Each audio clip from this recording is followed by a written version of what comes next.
Instructions for accessing subtitles in a language other than English are included on our board meetings webpage as well as in the description below. Instrucciones para acceder a los subtítulos en un idioma que no sea el inglés se incluyen en nuestra página web de reuniones de la Junta, así como en la descripción a continuación.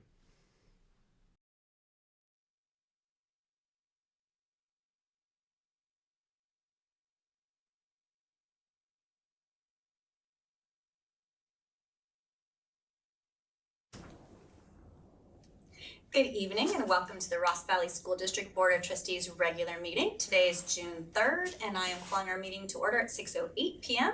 We have 4 trustees currently present in person at the Ross Valley School District office at 100 Shaw Drive in San Anselmo. Myself, Rachel Litwack, Daniel Cassidy, Anna Marsh, Chris Landles-Cobb, and trustee Shelley Hamilton will be joining us shortly. We also have cabinet members present. We have Superintendent Tyler Graff and our CBO Chris Carson. Our meeting is being live streamed via YouTube and the link is on our website and on the agenda. There will be a 60-second delay between the meeting and the YouTube live stream. A recording of the meeting will be made available to the public and on our district YouTube website within 72 hours. Okay, and with that, I will move on to our agenda here. I've got, first item here is, after calling our meeting to order is B, closed session.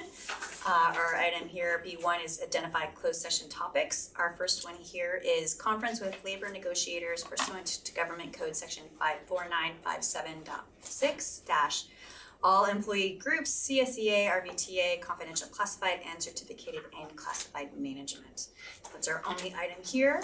There is no public here for public comment, so I will recess this to closed session at 6:09 p.m.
All right, welcome back. It is 7:07 and we are reconvening in open session.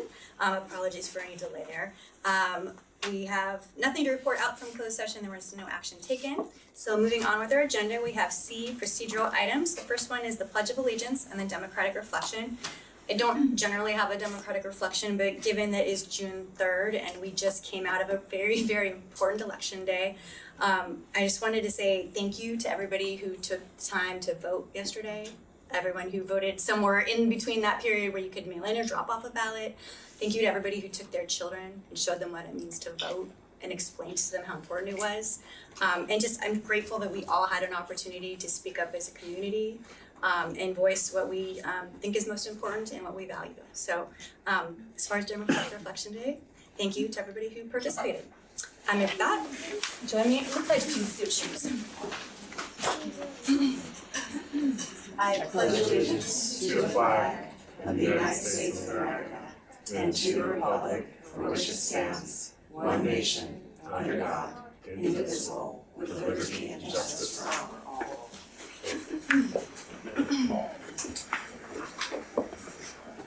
All right. Our next item here is to adopt our agenda and the time allocations. Did we have any changes, questions to the agenda, changes?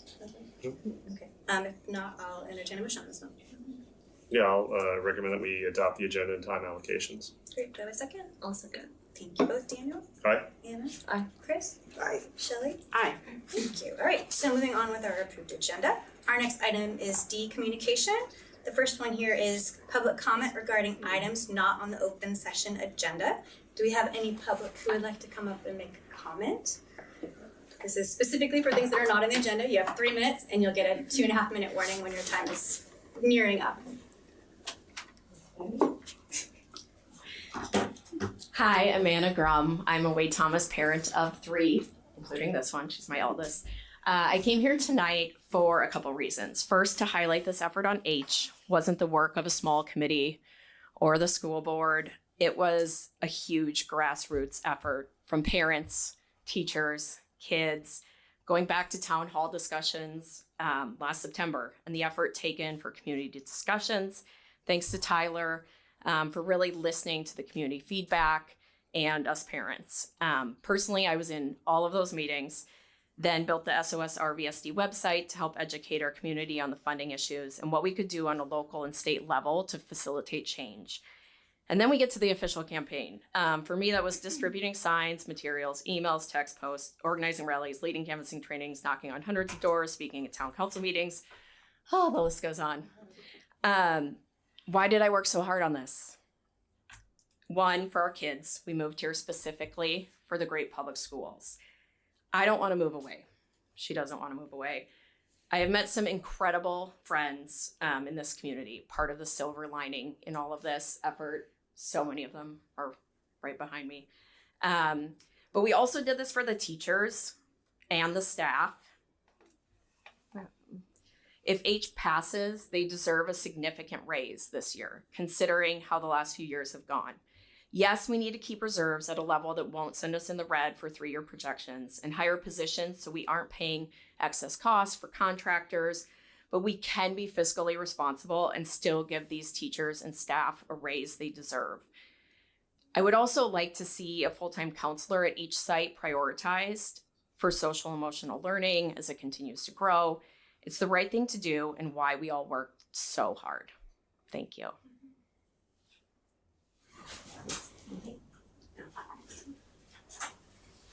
Thank you.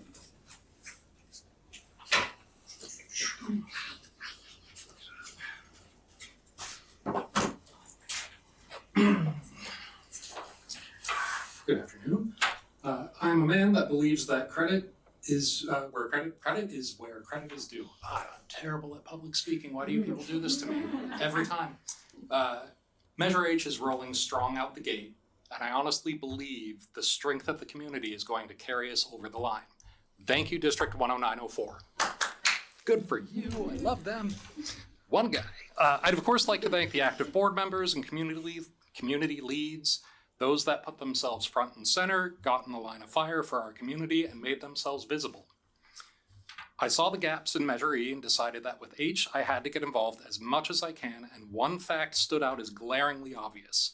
This measure would not have the momentum that it does, nor the success that it's had without the efforts of 4 people. They are exceptional citizens, competent leaders, strong women, and fierce mothers. These are people who push the community to engage and contribute and to participate. We owe them all the gratitude for the success of Measure H. It's going to pass. There was no strategy nor measure language that had more impact than these 4 women. So without further ado, a standing ovation is in order for Miss Anna Grum, Megan Pfeffer, Emily Freischman, and Natalie Mendez.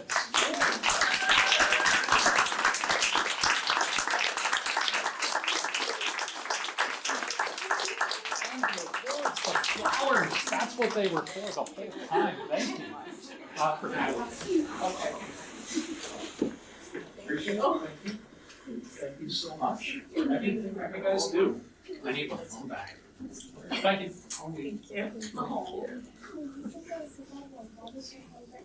you have any other public comment on items that are not on our agenda tonight?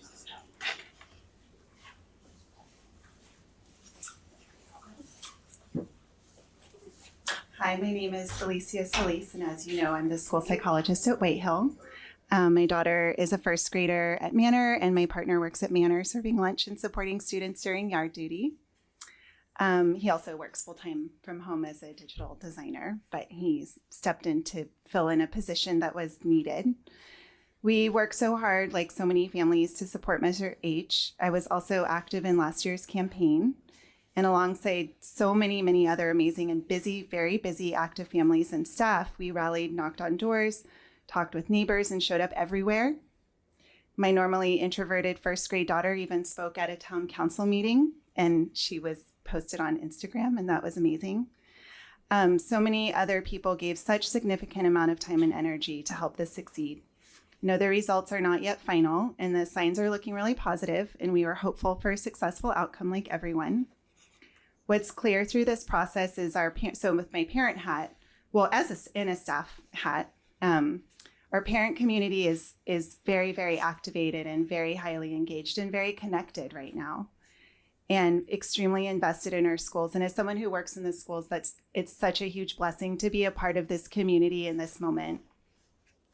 We really hope to continue working together with the district through transparency, accountability, and open communication, and really keep continuing to rebuild the trust between the community and the board. And I know that we've been talking about that for the last few years. And I think that in a lot of the door knocking and conversations that we've had, that was such a huge part of maybe some of the undecided voters, was the trust in the board from previous years. And I think that we've done a really amazing job at working to rebuild that trust. And then also our staff has been waiting a really long time for good news. We've already experienced a crisis level of turnover in special education, where I spend a lot of my time. It's been very challenging for the past few years, and other critical areas, and we obviously need the success. The community supported this measure because it was presented as funding for teacher and staff salaries, and we hope, obviously, that we all get to follow through on this commitment. We also hope to see positions restored where possible. As you know, our 2 school social workers are currently funded through a grant, and I am not fully aware of all the logistics, but they deserve to be funded back in the regular way. They deserve the stability and permanent funding. We also have seen positions cut, and we hope that those critical supports can be restored. And I know that's the plan, but I'm also here just speaking on in this momentum. We are hopeful that once this process is finalized, we can continue moving forward together and focusing on supporting our students, retaining our staff, and strengthening our schools. Thank you.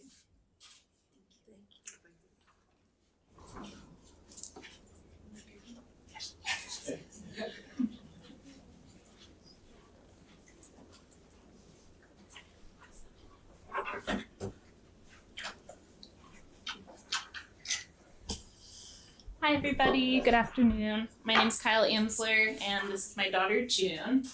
This is my husband CJ. I'm a Wade Thomas alumni, attended Whitehill, and my husband and I met at Archie Williams, where we fell in love, and we're so excited that our daughter will be going to TK at the Ross Valley School next year.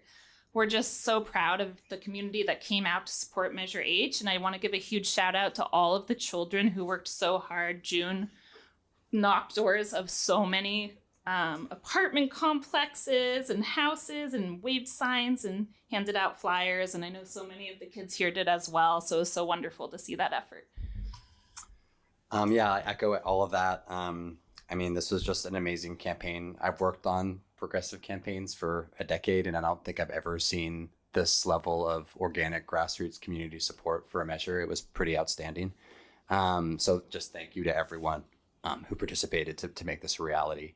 And I'll just echo what some others have mentioned, which is that, on the campaign, I knocked, hundreds of doors, and we really made a pact with the community who was, many of them were on board with this, but many needed persuasion. And what we told them is that this money was going to go to pay our teachers and make sure that our schools stayed open.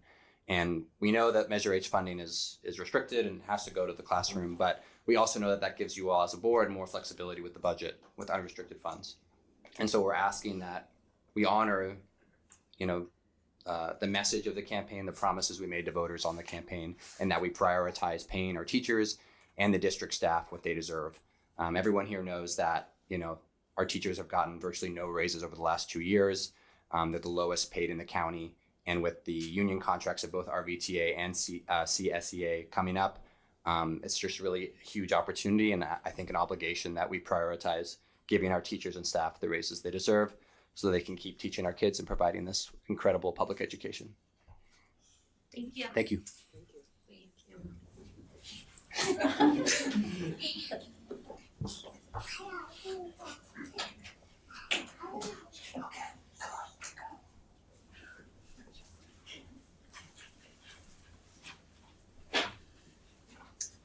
Hello, my name is Megan Pfeffer. I'm a board member of the Yes Foundation as well as the social media co-lead for the Measure H campaign, but my opinions tonight are my own.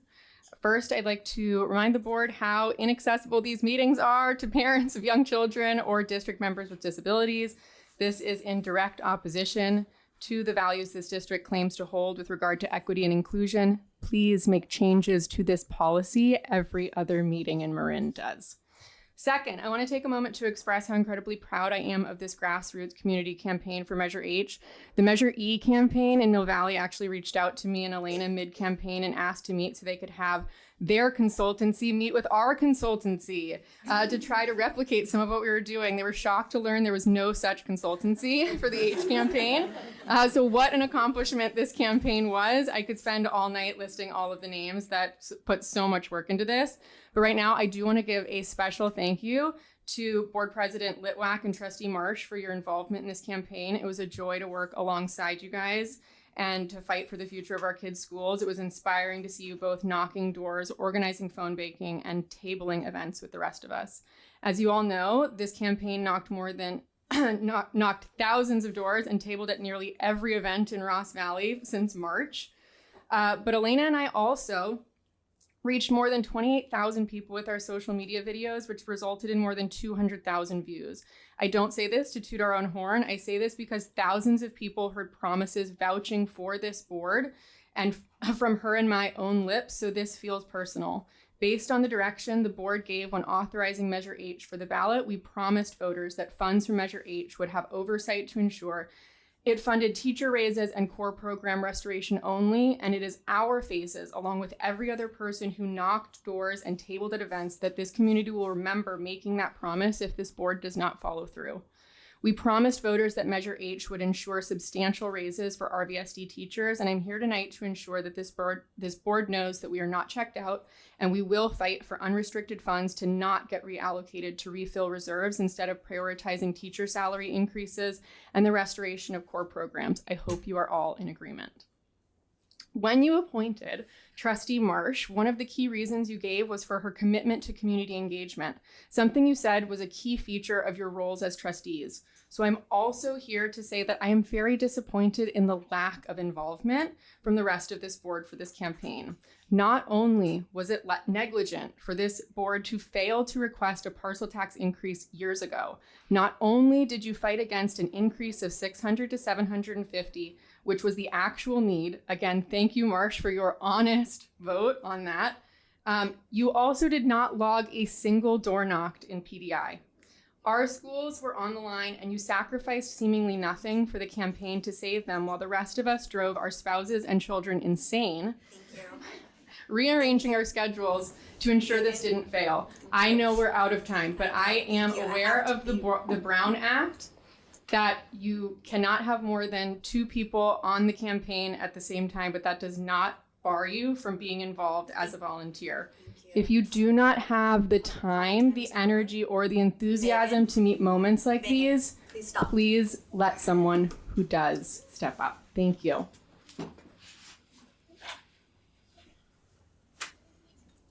Any more public comment?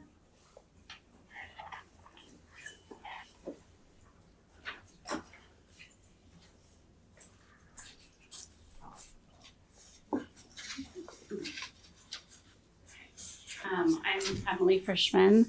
I'm a Wade Thomas parent of a kindergartner and a 3rd grader, and and a volunteer on the H campaign. And I just wanted to thank everybody for their hard work on Measure H and echo what the other speakers have said, in that it was truly a grassroots effort. I want to thank the leadership, just everyone involved. It was amazing being involved. And there were just, so many parents. Anna and I have been working on this, I think, since September, when we started working on the SOS RVSD site. And throughout the year, it's like the interest grew and grew and grew into this community that was so excited to go out and knock doors, which is amazing. And fight for this to pass.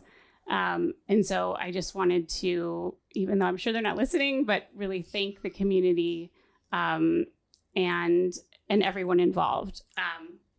And I also wanted to echo the sentiment that we used the official marketing messaging, which was, this is, to keep our schools from closing and pay our teachers and reinstate programs that were cut and make sure that additional programs don't get cut.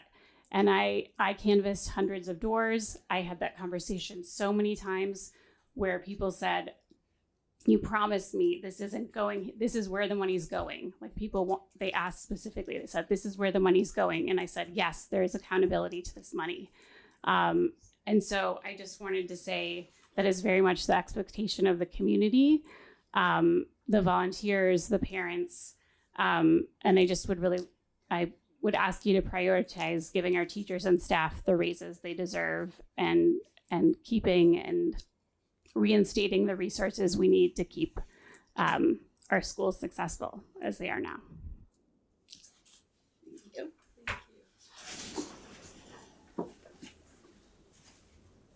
Any more public comment?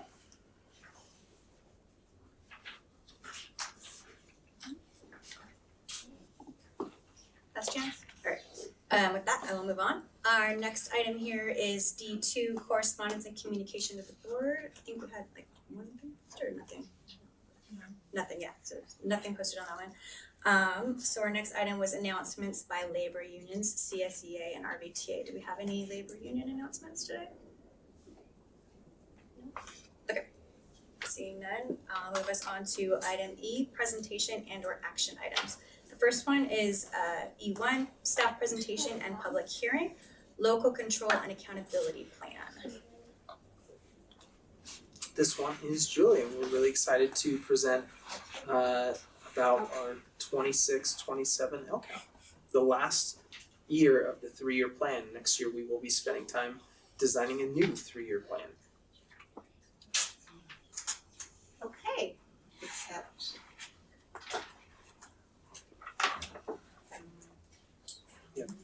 it's on. Gotcha. I'm very excited to talk about the LCAP this evening. This is the 3rd time we're bringing this LCAP forward. And we'll just start with what the LCAP is. It's a 3-year plan. It's a district level plan. It really serves as our strategic plan, and every year we update it. It has metrics that we follow very carefully, key goals and specific actions. And then it's also really important to note that the LCAP is designed to ensure that the district is addressing the needs of our English learners, our multilingual learners, our foster youth, and our low-income students. And then in addition, there are these 8 priority areas that are covered within the LCAP. The LCAP is a team effort. When we created this current LCAP 3 years ago, there were many groups that participated in providing input into the development of the LCAP. The main one being the Superintendent's Council, because that is a broad council that includes both classified and certificated staff, district admin, site leaders, site parent leaders, site council, parent club, PTA, our equity task force reps. We also have input from our teacher leadership group and our parent guardian equity task force, our SELPA, our special education local plan area, DLAC, which represents our multilingual learners, and of course our administrative team, and then very importantly our students, particularly our Whitefield students. And today we're going to talk about our progress. And so we have 3 goals, and the first of those 3 goals is around academic achievement. Our goal is for all students to receive highly engaging research-based instruction and targeted supports and interventions as needed to reach or exceed proficiency in grade level standards and skills. And the actions within that goals, we have focused on identifying priority standards, implementing learning teams, curriculum adoptions, and English language development instruction, again, for our multilingual learners. And then what you see on the right there are some specific just milestones that we have reached and work that we have done over the course of this year and previously. I met with a group of K-5 teachers last week, and we completed the revisions of our elementary report cards to align those report cards with our English language arts prioritized standards. We had already done the math last year. We also did a little bit of refinement of the characteristics of a successful learner. And it was a great meeting, and we're really looking forward to rolling out the new report cards next year.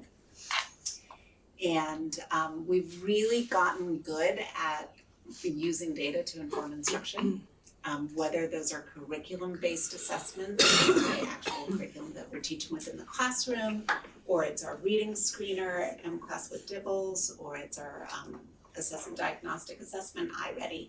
But we're looking at that data to see where our kids are, what kinds of supports they might need, and then we are developing instruction to meet those needs. We had a number of site learning walks this year, which was that opportunity for teachers to get into one another's classrooms. We always say having colleagues watch each other is the best professional development that there is. We have such talented teachers within our district. And every time, so usually teachers, when we tell them we're gonna have them go on a learning walk, they're like, oh, I don't want to be away from my kids, or I got to write some sub plans. But once they're on there, they are so happy to be there. They learn just so much from one another. Those were just a really positive piece of the year. We had our first year of implementation of our new K-5 ELA program, EL Education, and our new math program at the middle school level, Amplified Desmos Math, both very successful. And then we piloted this year, and up on the board agenda this evening is the possibility of, we have a recommendation to adopt a new science program at the middle school called Open Sci-Ed. And then also something that was really great this year was the Whitehill Archie articulation. A group of Whitehill teachers went and observed classrooms at Archie, and Archie teachers came and observed ours, and then there was kind of this grand meeting and conversation by department. That was really a great thing for all to participate in. All right. This is a graph that I brought you probably in October or November, but I think it bears repeating, just showing that we have returned to our pre-pandemic levels of achievement in both ELA and mathematics. So we're really proud of that. A lot of the nation is really struggling with this, and we've done it. And we're just starting to get our current CASP results in, and they're looking really good. So very, very happy about that. And then this is our reading screener, and what you can see here, because we're in our second year of implementing the reading screener, is a comparison from the end of year assessment last year to this year. And you can see it there for kindergarten, first grade, and second grade. Typically, when you are rolling out a new curriculum, you see a dip in test scores because teachers are learning the curriculum and students aren't used to the routines. When you have a articulated curriculum, you know, there are all kinds of protocols and routines and learning pathways within the curriculum that kids get used to and they get better at every year. And so the curriculum becomes stronger year by year as the students progress through it. So we typically see a little bit of a dip, but we didn't really. The one thing that's kind of notable is in kindergarten, we had fewer students that were above standard, but we actually also had fewer students that didn't meet the standard, which is even more important. In our first grade is really similar to last year, and across the board, our second grades were stronger this year than they were the previous year on their reading skills. And if you also typically think about kindergarten, first grade, and second grade is that just progression of learning to read. And so ultimately, what we really want is our second graders to end the year having reached that proficiency. So this is really positive. Any questions on goal 1 before we move on to goal 2?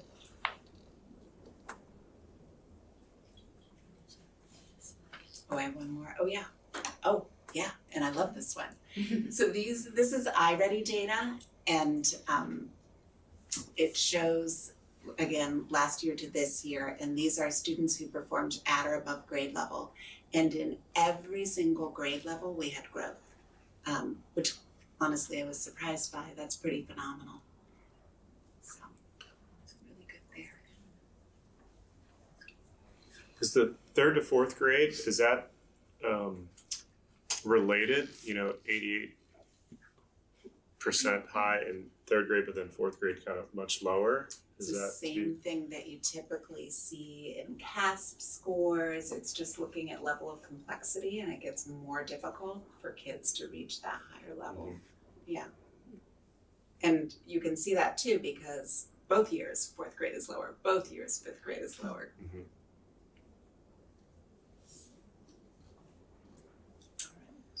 Okay, and then student wellness falls under student services and special education. And so right now our district has a really robust multi-tiered system of support for academics. Like our care teams are meeting weekly, and we're really looking at student performance and making sure that kids get the intervention that they need and possibly assessment if necessary. And we're going to set out to align a social, emotional, and behavioral MTSS program with that academic. So that's the one piece that we need to build out. We have a great group of people that are really excited about that to build that out. So I'm excited. And we just want to make sure all those social emotional supports are in place for kids. And that's also a tiered approach too. And so one of the things we're going to do is look at adopting a social emotional learning program for next school year. We also have the opportunity for a 3-year PBIS, which is Positive Behavior Interventions and Supports program that our SELPA is going to pay for. It's usually about $20,000 a year, and they're going to cover the expense for 3 years for us, providing us with trainers that come to us, and then there's also going to be a cohort that we meet through Marin County, the whole county's going to work together. There's actually only 2 districts that have decided to sign up for that, and we're one of them, so it's exciting.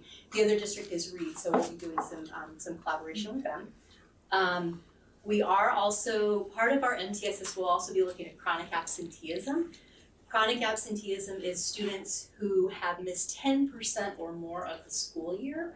And all the research points to the fact that definitely impacts academic performance. And so we want to make sure we address the kiddos. And as we'll see in an attendance data slide in a minute, we have excellent attendance. However, there is a group of kids that are chronic absentee students, and so we need to make sure we address all of our kids. We're also going to be, we've been analyzing the sense of belonging data that we did a survey earlier this spring, and so we have a lot of great data. There'll be a slide here in a minute about that. And then also I'm developing an absenteeism playbook, so we will have a lot of strategies and practices that our teachers and our principals can use in order to encourage good attendance, as well as systems and protocols for our office staff around that attendance. We also implemented the use of Kelvin, which is for our student surveys. And Kelvin actually, that was also a huge money savings. We were spending about $33,000 a year on our survey system. Kelvin's about $7,000, so we cut that significantly. And that we can actually do pulses throughout the school year, so we can get some good baseline data and then survey kids throughout the school year. Not a super long survey like our other program that we use, but just a really short survey where we can get real specifics and to be able to pull that data throughout the school year. We've piloted and adopted the culture of belonging curriculum across the school sites. A couple of our school sites piloted, Brookside and White Hill. Is that right? Those two. And then we are going to adopt that curriculum for the upcoming school year, and all sites will be using the culture of belonging. It really gets into just making sure that kids have lots of different experiences, and making sure, like one of the lessons is around some of our neurodivergent students, and making sure that that all students feel a sense of belonging on campus. We completed year 1 of an inclusion academy through the Marin County Office of Education and our SELPA, and that was also paid for by SELPA, so that was free of charge for us. They had invited us to a year 2 where we will be doing a lot of working with all of our staff to use inclusive practices. And inclusive practices, basically, we're just going to be, most teachers are already doing a lot of inclusive practices, and it's just a matter of naming that because a lot of our teachers have a lot of universal supports that are good for all kids, and so it's really a matter of like naming that, and also adding some more tools to our toolboxes to support all students in the general education setting and also special education. And then finally, we had another year of our special education advisory committee. I see some of our people out there and around. So we had a really great 4 sessions with our advisory committee. The advisory committee reviewed our special education review that happened earlier this year, and also helped us to create that strategic plan. So there is a 3-year strategic plan that's written. I'm putting some finishing touches on it, but we will have that ready to go. And in the strategic plan, we actually identified year 0 too, because we didn't just wait to start the plan for next year. We actually did a lot. I can see Alicia slowly nodding her head back there, because there has been a lot happening this year. So that will be published out real soon. Great. And then, our attendance rates are fantastic. You can see coming out of the pandemic, they actually were probably a little lower than that right out of the pandemic, but it's been steadily growing, and it's remained steady. And of course, we have, even though it is 95.2%, we still have work to do because there's kiddos that are missing school. So, all right, and then the next slide. And then here's some of the results for our 3rd to 5th grade students, the sense of belonging survey that we did. That was the survey through Kelvin. And so you can see overall, kids feel pretty good about our school campuses. These scores are very high. These scores represent students who either said they agreed or strongly agreed, so it's a combination of those. And so you can see these are just they're very favorable about being included in classroom activities, about feeling a sense of belonging at school. So this data, all of the principals have this data and have been using it to help drive their own goals of their school sites. And then here's the middle school. So Mary Claire Moulin and John Baker, they actually created their survey, and they had students that vet the questions and make sure that, like, they really wanted the students to be part of it, and so that to be able to drive what the kids wanted to know about what other kids thought on their school campus, which I thought was amazing. They do such a good job of including students there.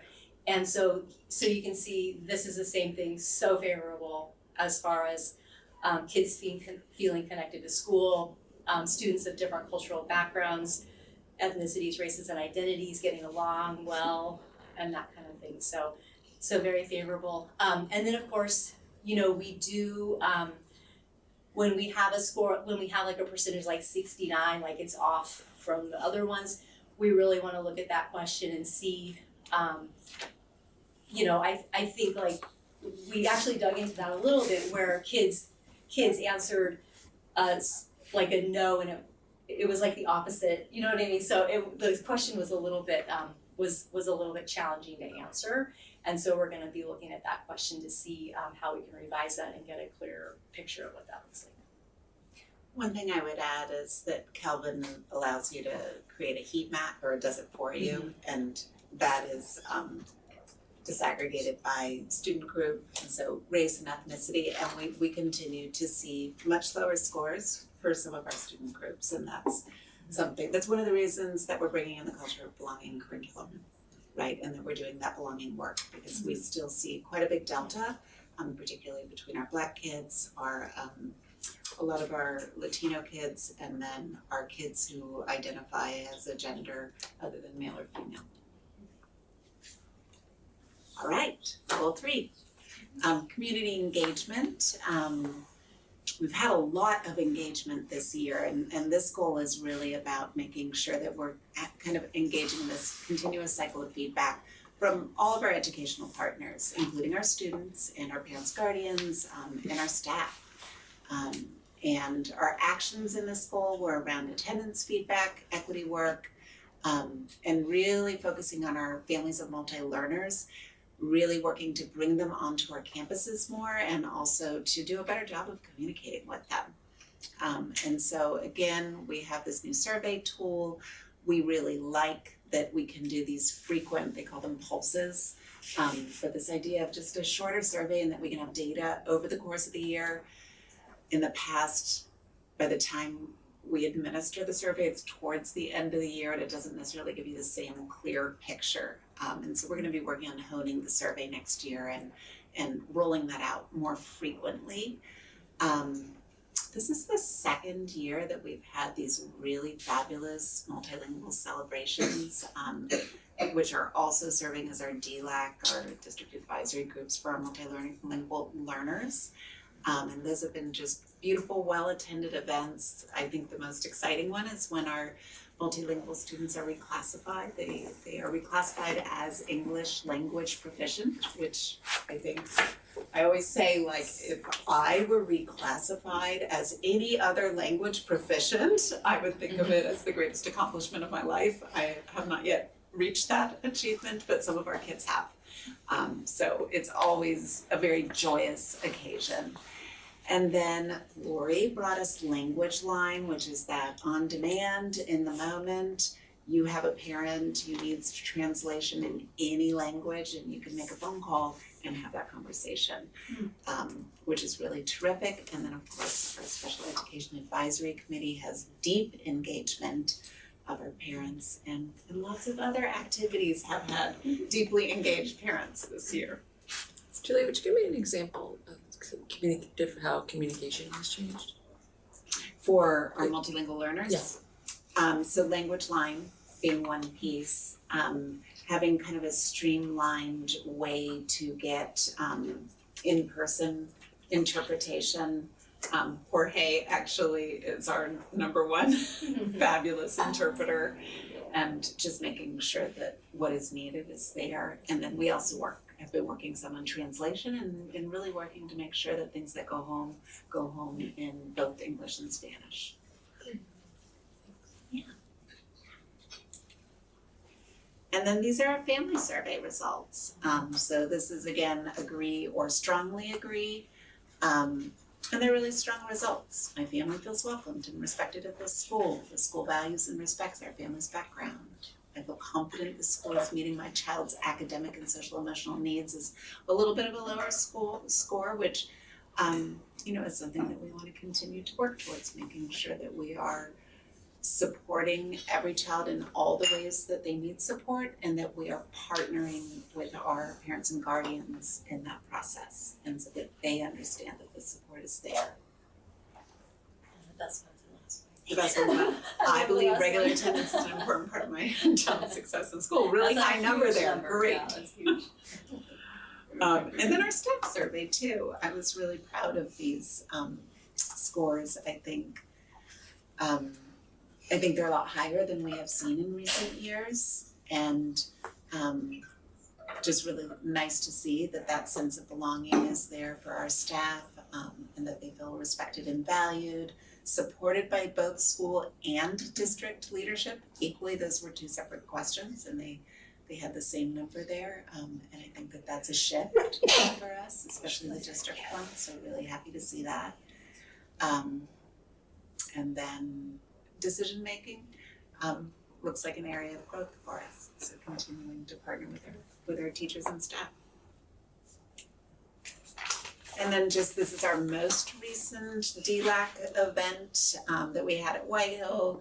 Thank you, Rachel, for being there. It wasn't our biggest crowd, but there was a good number of folk there, and the Marin Emergency Management Department came, and they brought a backpack, a Go backpack for every single person who was there, and did some trainings. And I wasn't there at the very end. Did they actually put out a fire? Is that what I saw? No, but I did get to use the fire extinguisher. I was like, whoa, I missed the good part. Yeah. But that was a terrific event. All right, so what's next for us?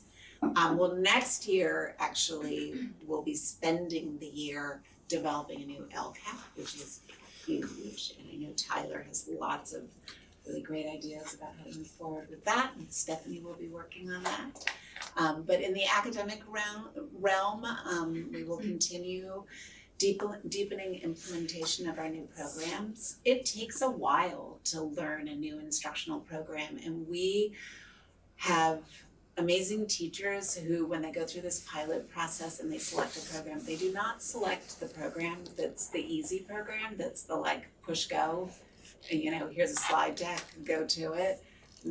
They like the ELA one is often called the thinking teacher's curriculum, because it has so much depth for the teacher, for the students. And it's going to be a multi-year process to really learn that program and,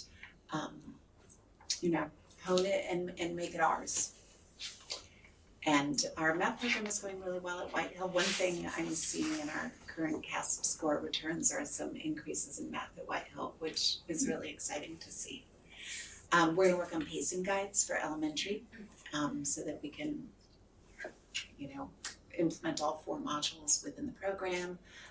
We've been having conversations about homework and where we are in alignment and where we're not in alignment, and what we can agree to, and kind of developing something that will work for all of our sites that allows some flexibility but is anchored in our core values, which really are around the importance of students having rich and robust lives outside of school, and how much learning takes place out of school that is so very important, and all of those activities that enrich students' lives. And in wellness, Lori has talked about developing our SEL program, TK through 8th grade, and we have talked about our cultural belonging curriculum, and then community engagement, moving forward with these surveys, and our special education advisory committee. So, and lots more, I am sure. And my hope too is, as we develop a new 3-year strategic plan with the focus in these 3 areas, that we're also developing a new mission, vision, and set of values for the district. We've come out of a handful of years of budget conversations and conversations around the charter school and the children's center, and I feel like the sky is starting to part, and we can start refocusing on the most important thing that we do, which is teaching and learning for our students. And I think this is a really nice opportunity where we're rewriting a really fantastic LCAP, and setting a new vision for the district. So I'm really excited to have that be the focal area, and I hope that we have a lot of community engagement on those conversations in regards to tech policies and screen time and academic excellence for all of our students and the social emotional wellness and community engagement, because I think that this is really, really important. And I just want to give credit to the team here for having such a good LCAP.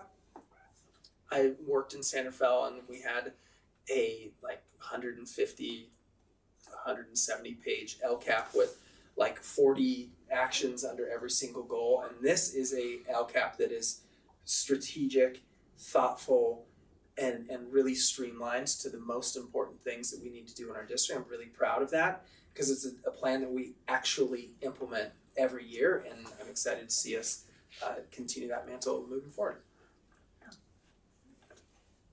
And then I just wanted to leave us with the beginning of our Ross Valley School District Racial Equity Statement that honestly is one of the things that I am most proud of as part of my time here in Ross Valley, which is that the Ross Valley School District is committed to creating a safe, equitable, and inclusive learning environment in which all students feel a sense of belonging, are respected and celebrated for their individual differences, and are empowered to thrive socially, emotionally, and academically. And look at those beautiful children. Yeah. I think that if we continue to hold this as our North Star, we will always be in the right direction. So that's what we got for the LCAP this year. Do we have questions? Just questions?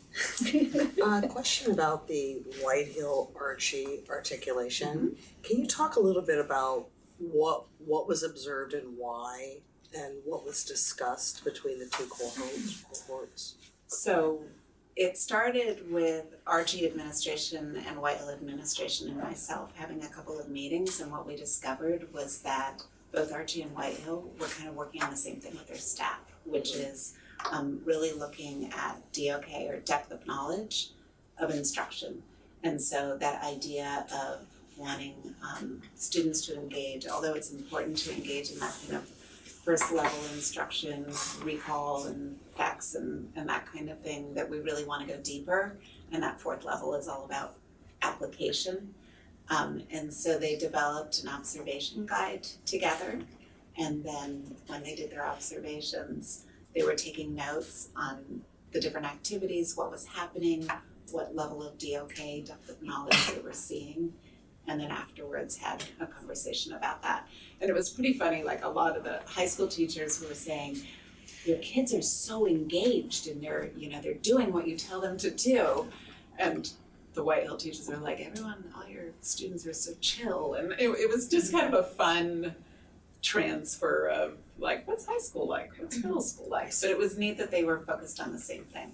Okay. And then the department meetings, they were also having conversations like in math of saying, what's the one big thing that you wish our kids came to you a little bit, Right. a little more grounded in, and that kind of thing. Okay. I just want to put a pin in the depth of knowledge conversation. That's what rigor is. I think a lot of times people get caught up with rigors like there's more homework, there's more to do. More is not rigor. More complex is rigor.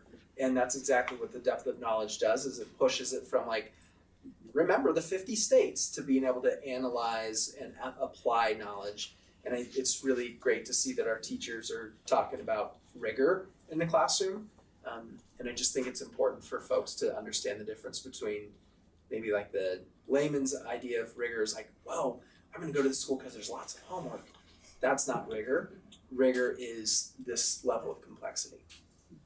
Our special education team at White Hill also went to Archie to look at their all of their robust counseling enriched classrooms. Alicia went to the counseling enriched classrooms and their whole continuum of special education support, and used a lot of that to help model where they're headed as far as very inclusive, individualized practices at White Hill. So that happened, and we will continue that work as well. I had one more question. Yeah, question. Definitely appreciate, Tyler, what you said about how this is a plan in practice, which is awesome. And it's something that I think about a lot on the equity committee where we talked about getting it into the classroom. Mm-hmm. So while it maybe started with the board saying let's create an equity policy, it then rolled into how does this affect the classroom? And so I'm always thinking about that when we're talking policy up here is like, what's that? And I know we've had lots of conversations around technology and use of technology and AI, and I'm just wondering where you see that maybe fitting into this going forward. Is it in the SEL part of the curriculum? Is it trickled throughout, or how might we keep an eye to that going forward when we're having those conversations? I think one part of it, as we've been having those conversations, we've taken each of those conversations to our teacher leadership group, Delight, and have had really great conversations, about what their practice is and what do they think about these guidelines and what their feedback is. And then the plan is to kind of hone that and then have it brought to staff. So it is, there is a lot of interaction there with staff that I think is important. And then Tyler, I don't know if you want to talk about you and Sean in your plan for next year. Yeah, so Sean's gonna start a technology steering committee next year, and we're gonna be talking about screen time use and AI use or not use or literacy and a few other things. So I think that's gonna be part of it. That could eventually become a goal under academic achievement or social emotional wellness. And it could be part of that mission, vision, values conversation. I see those kind of as overlapping circles where the LCAP and the mission, vision, values should kind of feed on one another.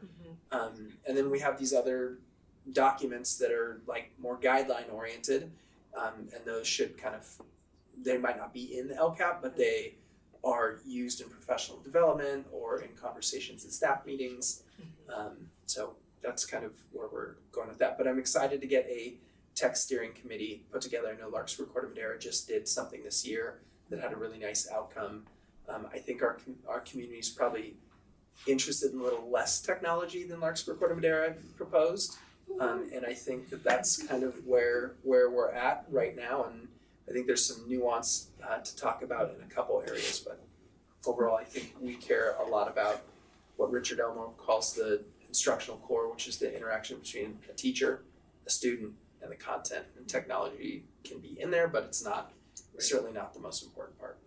And I think I know in the past it's helpful to reconnect what we're doing and what you see in the classroom with the strategy and the plan so that it really does feel like it's being implemented. And so how will we weave that in the future? So it's not just this thing over here on the side, but it's supporting the mission, vision, and values. It's supporting the LCAP. It's a support thing that we're just doing because we have to kind of thing. The LCAP has to be like of the people for the people, right? Like we developed it all together, everybody had their hand in it, and therefore they owned it, and therefore we've been able to implement it. And this LCAP, I think, is the first one we've done that really has had roots in that way, where it all connects. If you look at the site plans for each of our sites, they're fully in alignment with the LCAP because this is the work that we're doing. Right. There's also technology work like on the teacher end through our student services strategic plan, where we're looking, one of the goals was to streamline the administrative burden or take the administrative burden off. And so we are looking at a closed AI product right now, piloting it to see how we can do that, which will ultimately impact kids because we can better progress monitor and create goals that are that are right in line with what with what they need. So.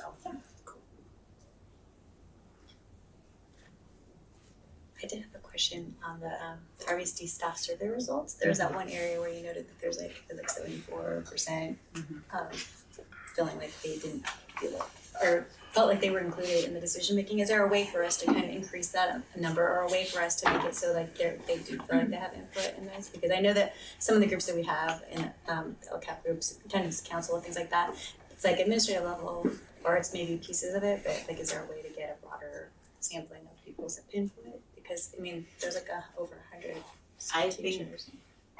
like part of it is surveying, because that's a way to get feedback from everyone. But I think also it's really helpful if we have if we're doing, as we develop the LCAP, work with our teacher leaders, and then we make sure that there's time at the subsequent staff meeting for the teacher leaders to go back with the administrators and have the same conversation at sites, and then bring it back to the teacher leadership group, and so that there's that kind of accordion model of just closing that loop, continuously closing that loop, that I think is really important.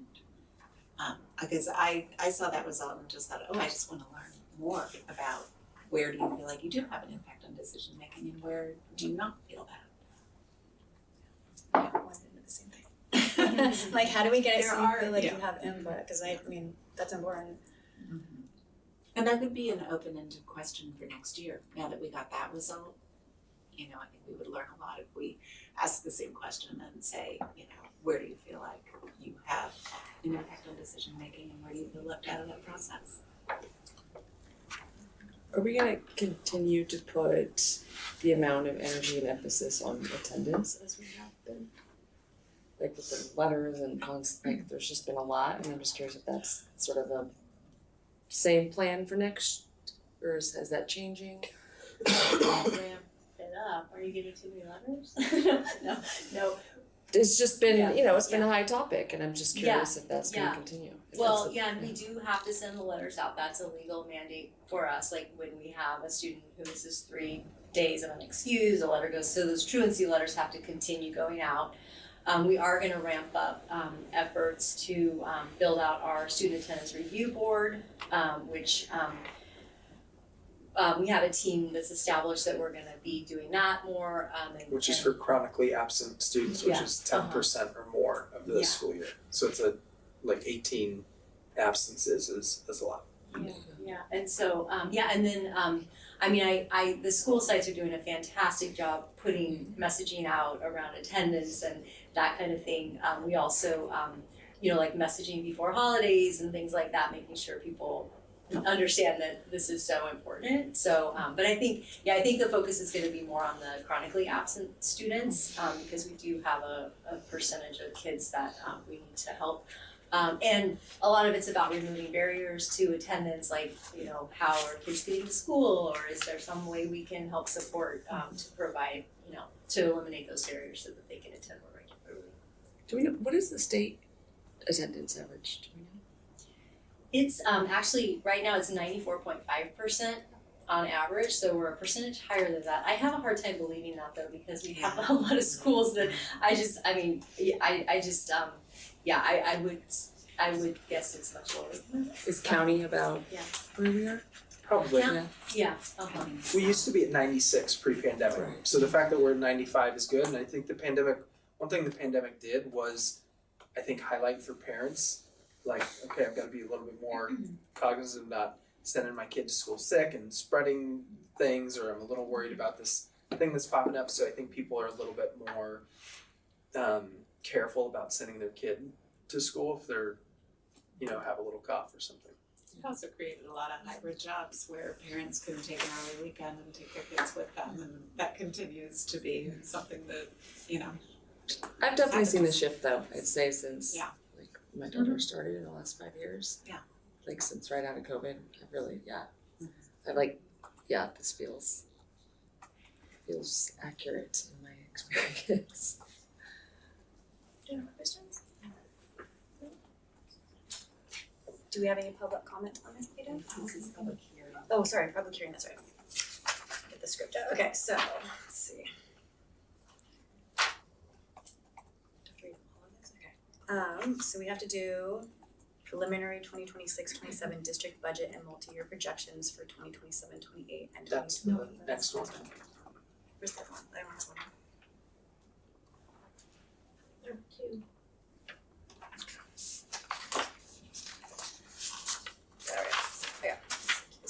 Alright, sorry. Local Control and Accountability Plan, public hearing, June 3rd, 2026. Okay. Per Education Code EC sections 42127 and 52062, 2 separate governing board public meetings held at least 1 day apart are now required for the school district budget hearing and budget adoption. In addition, the LCAP public hearing must occur at the same meeting as the budget public hearing, and the LCAP adoption must occur at the same meeting as the budget adoption. The LCAP item must precede the budget item at each meeting. The public hearings require 72 hours public notice, and both the 2026 and 2026-27 budget and the 2026-27 LCAP must be adopted on or before July 1st, 2026. So, I now call the public hearing open at 8:07. Do any public comment on this item? Since I jumped the gun a minute ago. I mean, I had a question, but I don't know if you guys are allowed to answer a question just about the absentee thing. Like, can I ask a clarifying question about? So it's a public hearing, so we don't interact with this, but you can state your question. Okay, and then maybe you guys will answer it later. Okay, sure. Great. Let's try it. Let's find out. No, I had a question because it's the same thing about like the absentee thing. Like my daughter is in 2nd grade and she loves school so much that she literally lies to me about being not sick so that she can go to school. So if she tells me she's sick, I'm gonna keep her home from school. And we still get the letters home being like, you've missed too many days of school. But I'm like, I'm like doing my best to not send like a germ bomb to school with the other kids. Is there any possibility to like make a distinction somehow with the absences where it's like, if I can get a doctor's note, like something, I don't know, like it just feels like a lot to like, it feels like a lot of pressure for parents to like send their kids to school sick when like their kids, like we really shouldn't do that. So that's just, you know.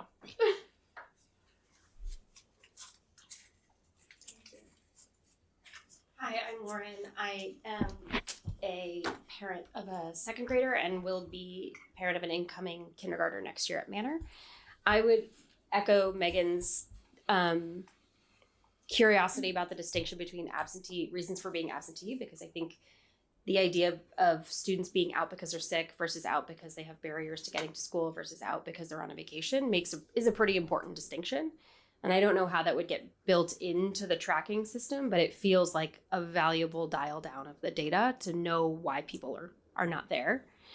The other thing that I would say, I'm a social worker by profession, and I feel pretty strongly that making sure we're engaging the support staff in the school at the districts into a look at absenteeism, especially the chronic absentee kids, is an important opportunity to not be missed. That the vast majority of reasons people are chronically absentee has very little to do with whether or not they want to be there. It probably has a lot more to do with what's going on at home and family systems, access to transport and gas, and all these other reasons that people might have for not getting their kid to school on time.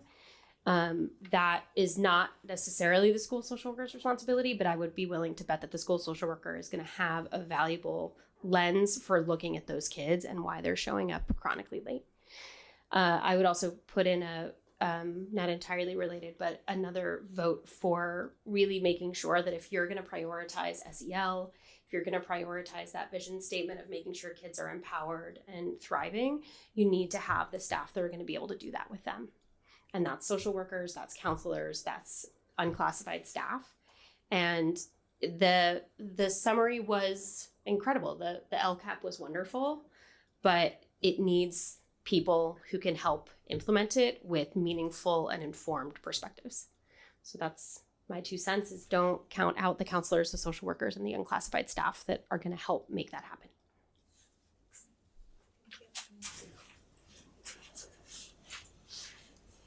Anybody else? Questions? Not scary, I promise.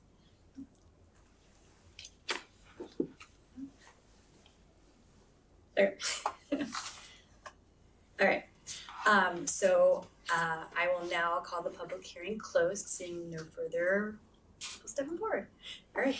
And with that, I will bring it back to the board to move on to the item for discussion and action. No action. No, sorry, no action. Yep. Next item on for discussion or action. Okay. Still don't like this new program. All right, our next item is staff presentation and public debate. This is so crazy. It is the right thing. Okay, staff presentation and public hearing on the preliminary 2026-27 district budget, reserves and multi-year projections for 2027-28 and 2028-29. Essentially. So thank you, this is me. And first of all, I do want to say thank you again and reiterate what Trustee Litwack mentioned earlier this evening, and to thank the community for just getting out and voting yesterday. The reason I say that is there is a real possibility that everything I present you right now will not be the budget that I bring back to you in 2 weeks. So this is something that we talked about back during our budget committee meetings and every budget that we have had, because we knew that we were going to be pushing forward the parcel tax one day prior to this first public hearing. And so what we're going to talk about tonight is our demographic data, our fund balance, revenues, expenses, and our risks to the budget as we move forward. In terms of our demographics, it's really kind of the same type of information that we were looking at earlier. The one thing I do want to point out is that you do see back in 22-23, our attendance rate dropped down to 93.1%. And overall, since 2021-22, our enrollment is pretty flat. The other thing that is important to note is our funded average daily attendance versus our P2 attendance. Normally a district, if you are either flat or growing, you're funded based upon your P2 attendance. But if you are a declining enrollment district and you have declining attendance, your funded average daily attendance is different than your P2. And your funded ADA is going to be either the higher of it. The way you're funded is the higher of your current year attendance, P2 attendance, your prior year average daily attendance, or your 3 prior years of daily attendance. And that changed several years ago. You do see in 21-22, 22-23 some real large discrepancies, 23-24. That's that fiscal cliff we talked about, because we did have a steep decline in our enrollment of about 275 kids during the COVID years. And so now we're back into a more realistic, not really realistic, more in line with what our actual enrollment is as you move forward. And so our P2 attendance is relatively close to our funded average daily attendance. Looking at our revenues and expenses, I put this in here because it's important to note that when we were talking about our tiered budget cuts that we needed to do, we were actually really serious about what we were presenting, because we had to pull out in the third year of our multi-year in June. So the 2028 parcel tax revenues, we would have to pull that entire revenue stream out. And as a result, we were going to have to make these cuts. So I bring this forward to you today to let you know that all of these budget cuts are included in our multi-year projections. And when if we determine that the parcel tax is going to pass and this budget changes in 2 weeks, I will be pulling these back out of our budget and including the additional revenue in. So I want to make sure everybody is clear on that. So that makes sense. But I think in January, I think some people thought that list of cuts was like a little bit of a story, a little bit of a, sales job. But it was not. It was the actual plan. And part of the conversation around the parcel tax, yes, was teacher salaries, full stop, and saving programs. Those were the two big things that we told the community we were going to do. We weren't going to close schools. We're going to save our programs. We're going to pay our teachers. And I think Chris's budget, when we get there, you'll see that even with these cuts, the plan without the parcel tax results in state takeover. And we'll see that when he presents the multi-year projection. So as we look at our revenues for next year, for the 26-27 school year, What you'll notice is that the single largest source of revenue is the local control funding formula. And then after that, you have your parcel tax revenues, which is 15.8%.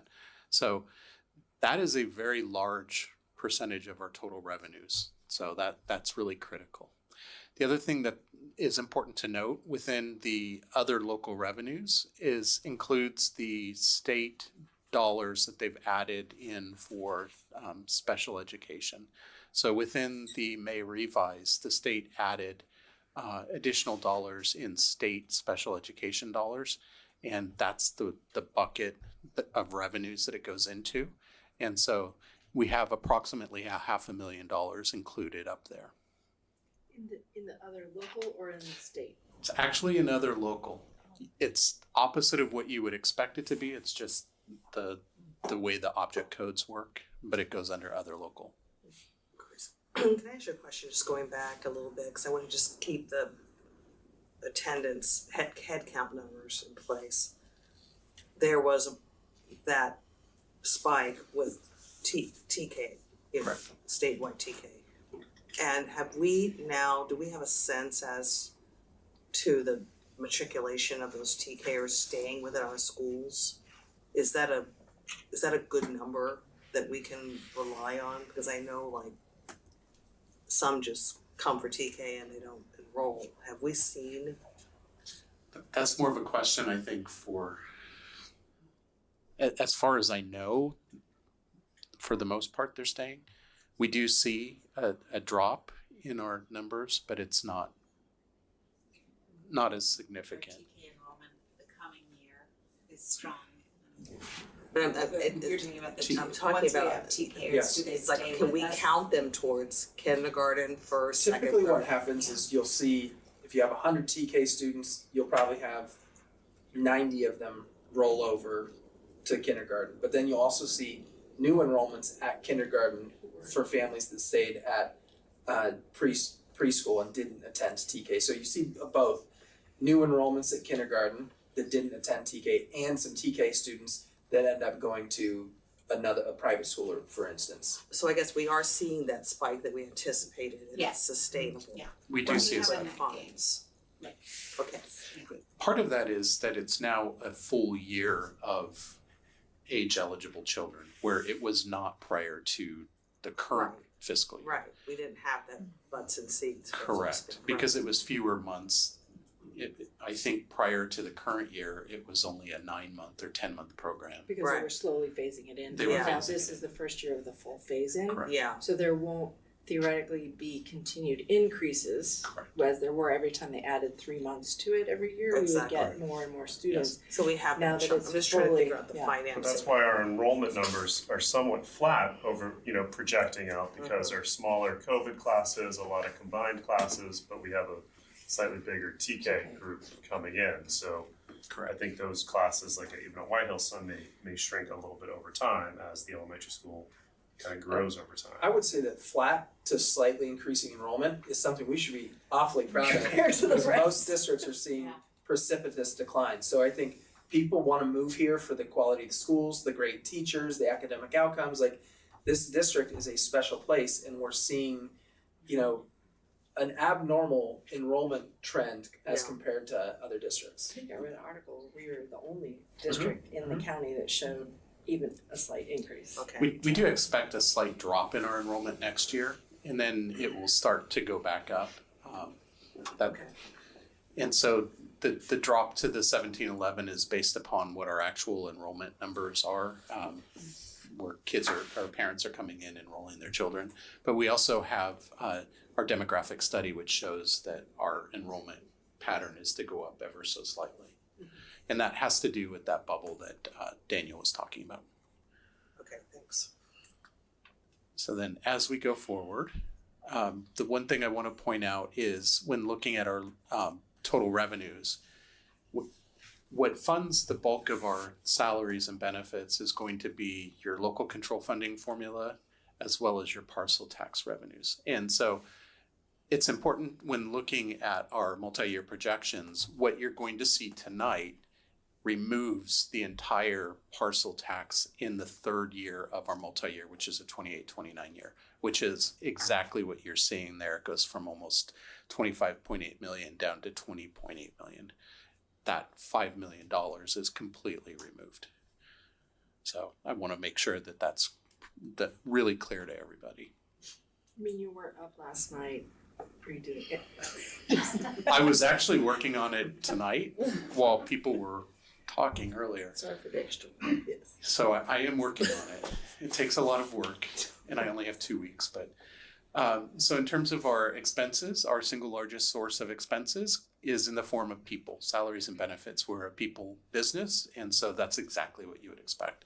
Our second largest is services and other, and people think that that's consultants only, and that's actually not necessarily true, or not almost entirely true.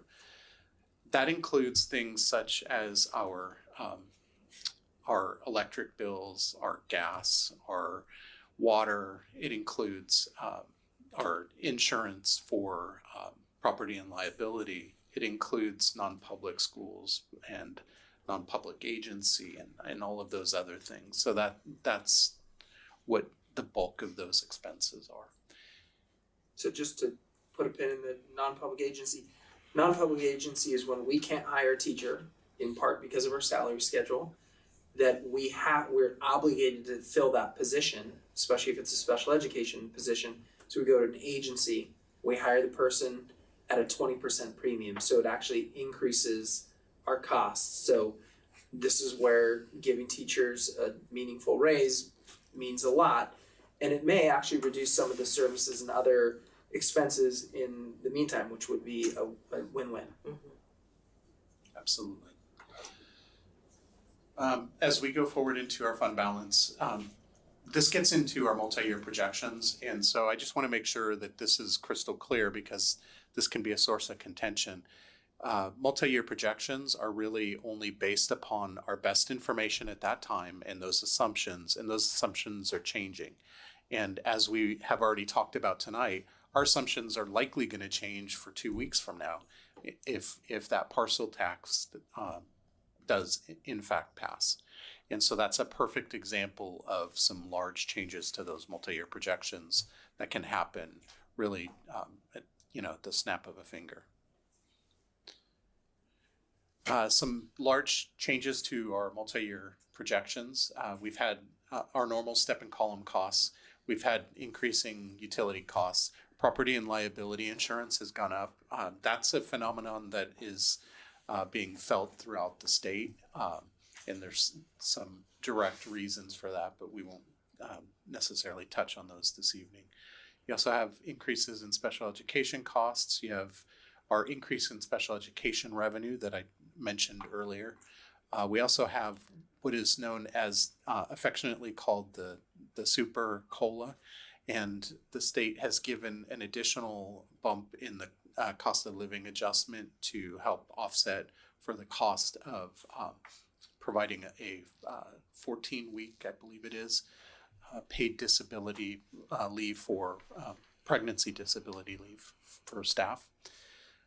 We also have our PTU average daily attendance numbers, which have slightly changed. And again, we're a teeter district, which means that we're going in and out of our LCFF funding source is changing every year. I don't want to go down too much of a rabbit hole, but the insurance and liability cost, especially given that I know that dwellings are dealing with being uninsured going forward, taking that away. Do we anticipate that the cost around insuring our properties will increase dramatically given the climate change that we're dealing with here in California? And have we thought about what that looks like in our budget going forward? So the way we have it structured is we've included a 5% increase in our insurance moving forward. And so have we felt an increase every year? Small increases. They haven't gone up exponentially. Our JPA, MSIA has done a really good job in helping to hold down those costs. It isn't just the property that's also, It's the liability. it's the liability that's gone up exponentially. Yeah. So you have a lot of different things that are happening out there, including like cyber attacks that are helping to drive those up. And I think one of the things that a lot of CBOs are talking about is that if you look at the increases of insurance, the increases of health and welfare that we don't have really control over, the increases in lights and utilities, and then the step and column increases that teachers get every year, which is about a 3% increase. That combination of increased costs has been outpacing the COLA we get from the state. So, and those are all just like de facto cost increases that we can't control. And the state is not, and this is why we need to continue to advocate to the state level to change the LCFF and make sure COLA is appropriate, because you can't run an organization with costs that are outpacing the changes in revenue. So I'm very cautiously optimistic about the parcel tax getting to the number that it needs to get to, and it's not going to solve the problem completely. There's still work to do. It's still going to be a focus of our work to advocate to the state to give us more. We cannot be at the bottom 4% of the state and run the kind of district that our kids deserve. Yeah, and I think advocating having more trips up to Sacramento looks like it's going to be on our docket. In November, we're going to be voting for a new superintendent of public instruction. We're going to be voting for a new governor. The governor may actually be in charge of education, depending on how things shake out. So those are going to be two really, really important races for the Ross Valley to continue to advocate for and vote in a direction that's going to fund our schools. So this is our multi-year projection for the general fund. It is combined, restricted, and unrestricted. A couple things that I want to point out. First of all, at the very bottom, beginning in 23-24, you see it says state aid. Then 24-25, community funded. Current year, state aid. Next year, community funded, state aid, community funded. That's teetering in and out of community funded status because our property tax base is sufficiently high to be able to afford it, to pay us a bump above what the LCFF calculation is. Then the following year, when we have to pay our in lieu property taxes to the charter school, as well as losing the supplemental tax amount, when we pull those out of our calculation, our state aid calculation is higher, so we go back into state aid. So we're doing this flip-flop back and forth. It's known as a teeter district now. That will go on until our property taxes are sufficiently high to be able to pay for that in perpetuity, those two things. And so when looking at it, the other thing that's also important to note is that in 28-29, we've pulled the parcel tax revenues out of the local revenues, and we've also included all those tier 1, tier 2, tier 3 cuts. And so when looking at your ending fund balance combined in year 3, we're minus $1.3 million. Now, that also includes your restricted funds. And so we're actually at that point below zero within our unrestricted general fund. And you can see that right here. This is looking at our unrestricted general fund. When looking at our 26-27 budget, we will be under 2%. We'll be under 2% in 26-27, and then we would be under 7% in the whole in year 3. So when we talked about the reality that we would have been in a state takeover mode, absolutely we would have. And then also if we had any high costs that came in as a surprise, you could even go negative in one of those other 2 years because your reserves are at that level. So I just want to go ahead. You were probably going to Go ahead. I was just going to say, I was actually just going to reiterate what you said in the beginning was this includes all of those tiered cuts. So Correct. This is like, even with all of those tiered cuts, we still weren't solving our problem. Correct. Okay. Yeah, that third year is a school district with 2 elementary schools, half-day TK, half-day kindergarten, teachers teaching PE, management furlough, one elective at the middle school level, a cut of 2 counselors, like it's the whole shebang. That's the picture, and it's still negative 7% and deficit spending at 2. So when we said state takeover's a real option in 28-29, this is actually what it looks like. So I hope the community builds a little bit of trust with what we said in January, and now what we're showing exactly what this is. This was not a sales job. This was a plan. We're going to be open and honest and transparent with the community about where our budget is, and this is, we've been talking about this since January. Chris, can you go back one slide, please? Okay, so on the 2025-26, there's like a net change in fund balance of 4.1 million. I thought we were going to be closer to 2.6 this year. Like, is that, I mean, it's just, I know that the budget's changed, there's like the nature of that, but how did we get from like? It has changed. It also includes your categorical funds. So some of that is your restricted side. So it's a combination of all of that. So the 2.6, I think, is the unrestricted portion of it. So and there have been unexpected increases in costs to the tune of, $1 million or more in certain areas of the budget. But we also did have some planned spend down in our categoricals. For example, we had a one-time block grant that we were using for some of our textbook adoptions.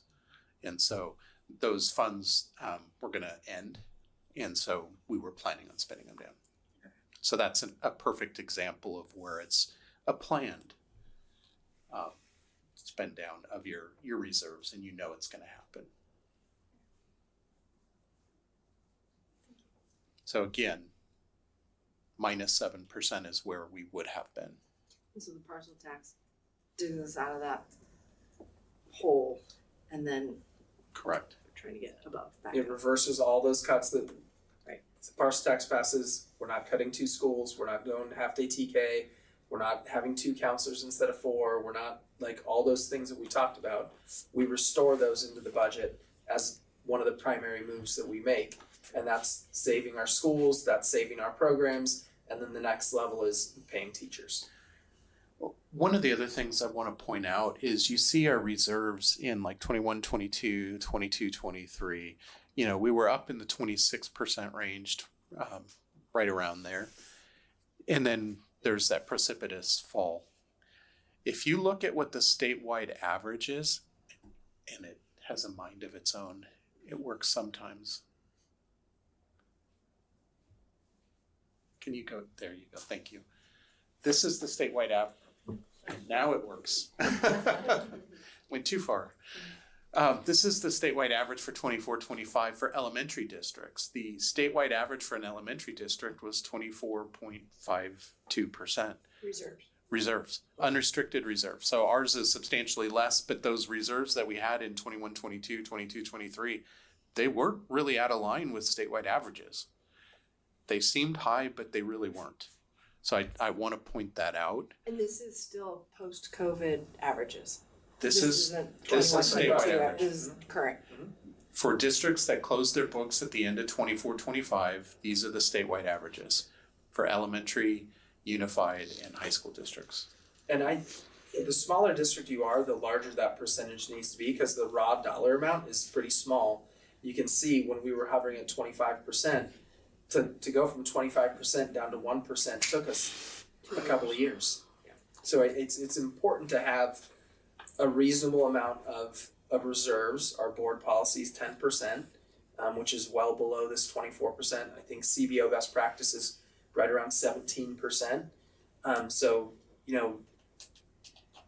think we need to pay our teachers. We need to be bold. We've been bold for a while now, and there's risks associated with getting below 10%, and getting in single digits puts you at risk, and we have to be careful about that. What are our averages of the other ones that are in our kind of bottom U? Do we know what their reserves are? That's exactly what I was going to ask. Like? That's what I was going to ask, because this is all of California, and so when we're comparing ourselves to Novato and other districts that are close by, Miller, what are their reserves? groups, because I can pull that information. yeah, I mean, because I just think that there are a lot of schools in California that receive a lot of government funding based on the profile of their students too. And that can really bring up that number. I can easily find that number for okay. us. Yeah. I just have to pull the district's unaudited actuals, and there's a website for that, so. Yeah, just curiosity. Good question. No, it would be good to see. Yeah. I'll put it together We don't want and to beat we'll get it. ourselves up when we're comparing apples to oranges, right? Yeah, it's an excellent question. So in terms of risks and next steps, kind of the things that we control, things that are at the state control, and then national. Let's just start with the national, even though it's at the bottom. Obviously, we have a recession that everybody continues to say it's a risk to the economy, just because we haven't had a full recession in some time now. And then the other thing is just the conflict in the Middle East. What that is impacting is our fuel costs, and fuel costs drive everything. Costs of goods at the store, et cetera. So those are some real risks and continue to be. In terms of the state, that super COLA, they talk about it being a risk, although the word now is that the legislature is signed on to it. So it seems to be pretty firm and will probably be approved in the June budget. We also have that there is a one-time block grant, which is a school block grant that I omitted talking about. We do not have that in our state revenues at this particular point. They estimated it in January to be somewhere in the neighborhood of about $700,000 for our district. At the May revise, it's up to about $1.5 million. The problem is that they have not landed on what the total dollar amount is going to be, because there's some talk that at the legislature that they want to either increase it or decrease it. They also have not landed on exactly how they're going to roll it out to districts. There is discussion in the legislature that they might actually divvy it up based upon not your average daily attendance or your enrollment, but based upon your unduplicated pupil counts. If they do that, Ross Valley will be a major loser because we have such a low unduplicated pupil count. So that's something that's not within our budget, and as soon as the budget is adopted, we'll know what that looks like for us, and what we'll end up having to do is do a 45-day budget revision. And so by the middle of August, we would have that to the board once we do know that. And then also the additional special education funding is still a little bit of a risk, even though we have that in there, just because the budget hasn't been finalized, but the word is that that's gonna stay right there. For the super COLA, you had mentioned that it's super because it was tied to additional legislative changes in allocations of time for maternity leave or family leave, which then also may indicate additional costs associated with an extended family leave, which I think is awesome and great to have. Were those additional costs calculated in on the expense side of the budget in addition to the additional super COLA? It's still one of those things that we're trying to quantify. The other thing that's important to note is even though we have the super COLA, because in 26-27 we're going to be community funded, we won't actually feel the impact of that revenue until 27-28, so the second year of that 3-year multi-year.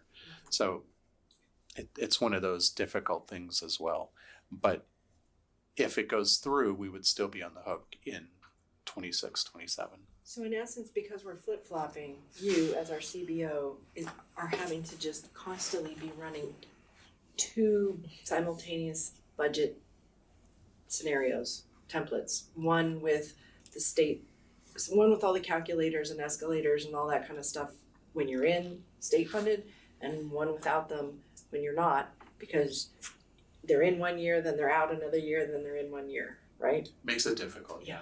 So we're always having to change our LCFF calculator. You have various assumptions behind your budgets because Yes. they flip back and forth. And anytime you're flip-flopping, it's a warning that you are basically getting the bare minimum from the state. And that's, there are a handful of districts that flip-flop.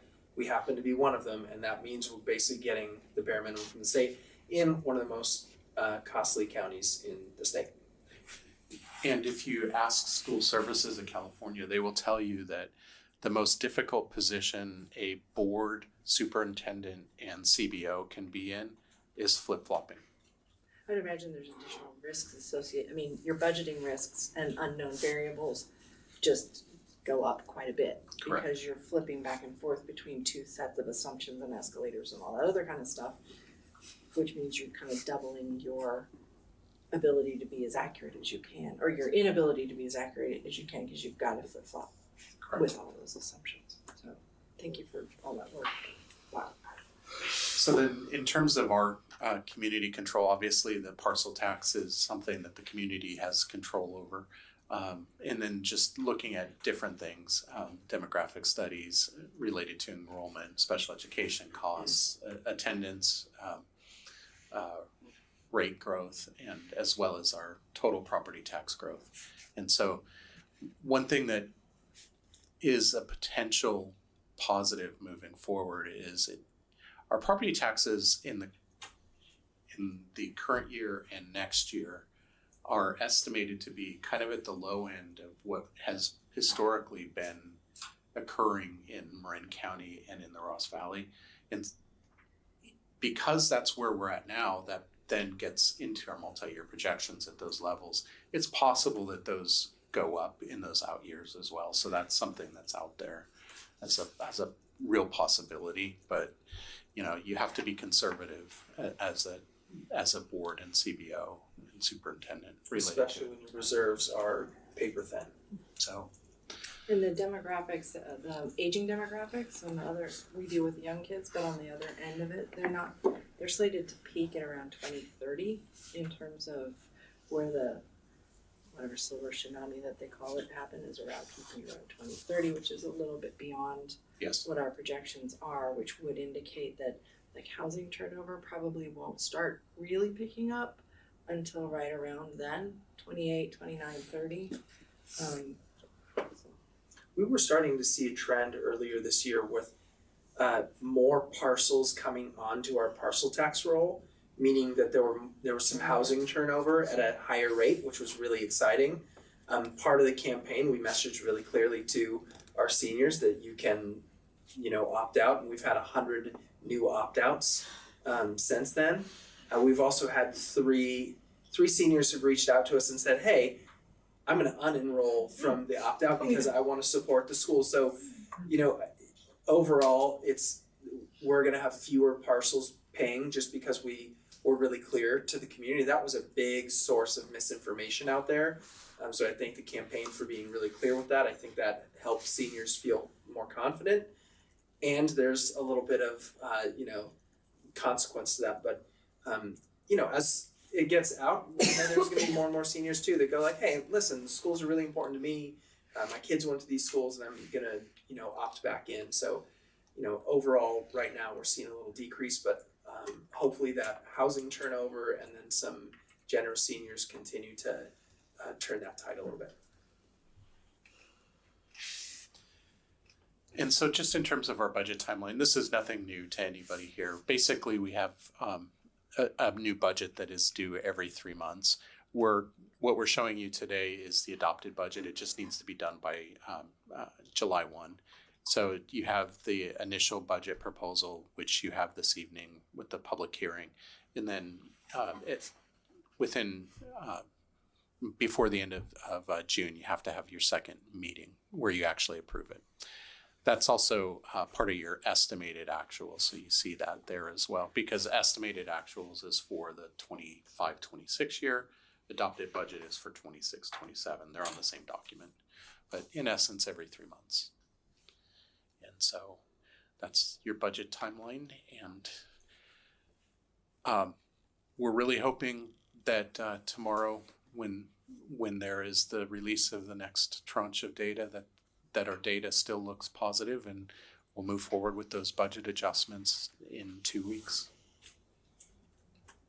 See much different budget, hopefully. Any questions? Or do we like pepper him along the way with them? No? Questions? Okay. All right, with that, right scripture. With that, I'm going to start our public hearing on June 3rd, 2026, the preliminary 2026-27 district budget and multi-year projections for the 2027-28 and 2028-29 years. Per Education Code EC Sections 42127 and 52062, two separate governing board public meetings held at least one day apart are now required for the school district budget hearing and budget adoption. In addition, the LCAP public hearing must occur at the same meeting as the budget public hearing, and the LCAP adoption must occur at the same meeting with the budget adoption. The LCAP item must precede the budget item in each meeting. The public hearings require 72 hours public notice, and both the 2026-27 budget and the 2026-27 LCAP must be adopted on or before July 1st, 2026. I now call the public hearing open, and it's 8:48. Any public comment on this item?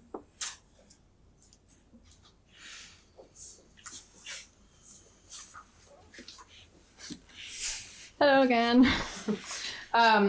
So I had some just questions that maybe, I don't know if there's actual reasons why it has to be this way, but maybe it could be updated for hopefully the one that's new in 2 weeks if H passes. But I don't know why we're lumping in like what you guys were talking about, like the headhunter fees and the energy fees into like one category. It feels like really not transparent and like in a negative way for us. Like it makes people think we're spending more money on headhunters than we are. It feels like we should maybe separate out energy expenditures from whatever those fees are. And then just going back to what I think Tyler mentioned, I'd love to see a look at how much we end up spending on those kind of like headhunter fees to find new teachers versus if we just increased salaries. I know you guys are thinking about increasing the reserves, but you kind of like shoot yourself in the foot if you're trying to build up reserves and we lose teachers and then we end up spending more money on the headhunter fees. Like it just feels like this kind of like cycle that never ends. And then on the parcel tax thing, I don't know if you guys are aware of this. It was something that we realized when we were doing the campaign as far as the senior opt-outs, is that when seniors opt out of the parcel tax, it doesn't show up on their tax bill at all. And I don't know if you guys have the ability to like talk with the county tax office about trying to get it to be that when they opt out, it just says they're going to pay $0, but it still shows up on their tax bill.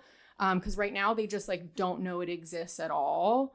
And that makes it harder for us to like ask for an increase because they don't even know that it exists. And it makes it harder for them to know that like other people are paying more. It just makes like the whole process a little bit harder.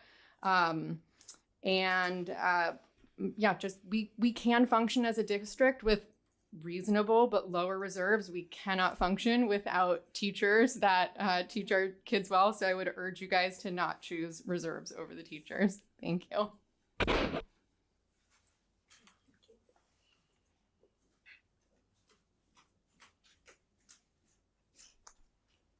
Jenny Wright, a CSEA secretary. I just want to thank the board for your tireless dedication to our students and staff. And despite these incredibly difficult decisions that had to be made, I look forward to this parcel tax passing so that these decisions do not have to be made.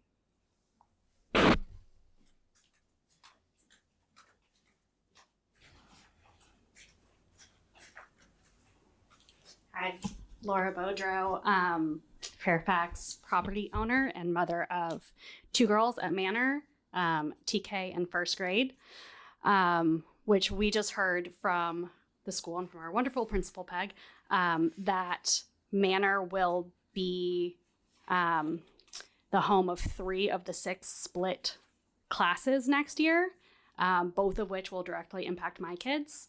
My 1st grader, when she started at Manor last year, was in the split K1. We were on the lower end. She did really well. Socially, it was wonderful for her. We've been really, really struggling academically And we are quite concerned that she might be facing another split class next year.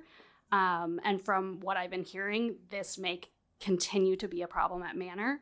We've had a significant increase in enrollment, especially with our TK. My TK next year, her kindergarten classes, they're going to be 2.5 full classes. I've heard that there's talk about not letting new families who are moving in to the area enroll in Manor and potentially sending them to the other schools. I don't know if this is just a rumor or if this is something we're considering, but the fear is that then we're going to get stuck in this cycle of always having kind of a split class, and we're already in 3 of them. So I know that having split classes and kind of juggling things allows us to keep, maybe not hire another teacher and have a full other salary, but it does deeply impact the students, and it'll continue to impact the students. So while it may just be one line item, it really has a huge impact on the community, especially as these kids grow and are going to White Hill and they're feeling kind of split from their peer group. It's really a deep concern that's growing among Manor parents. So, yep. Thank you.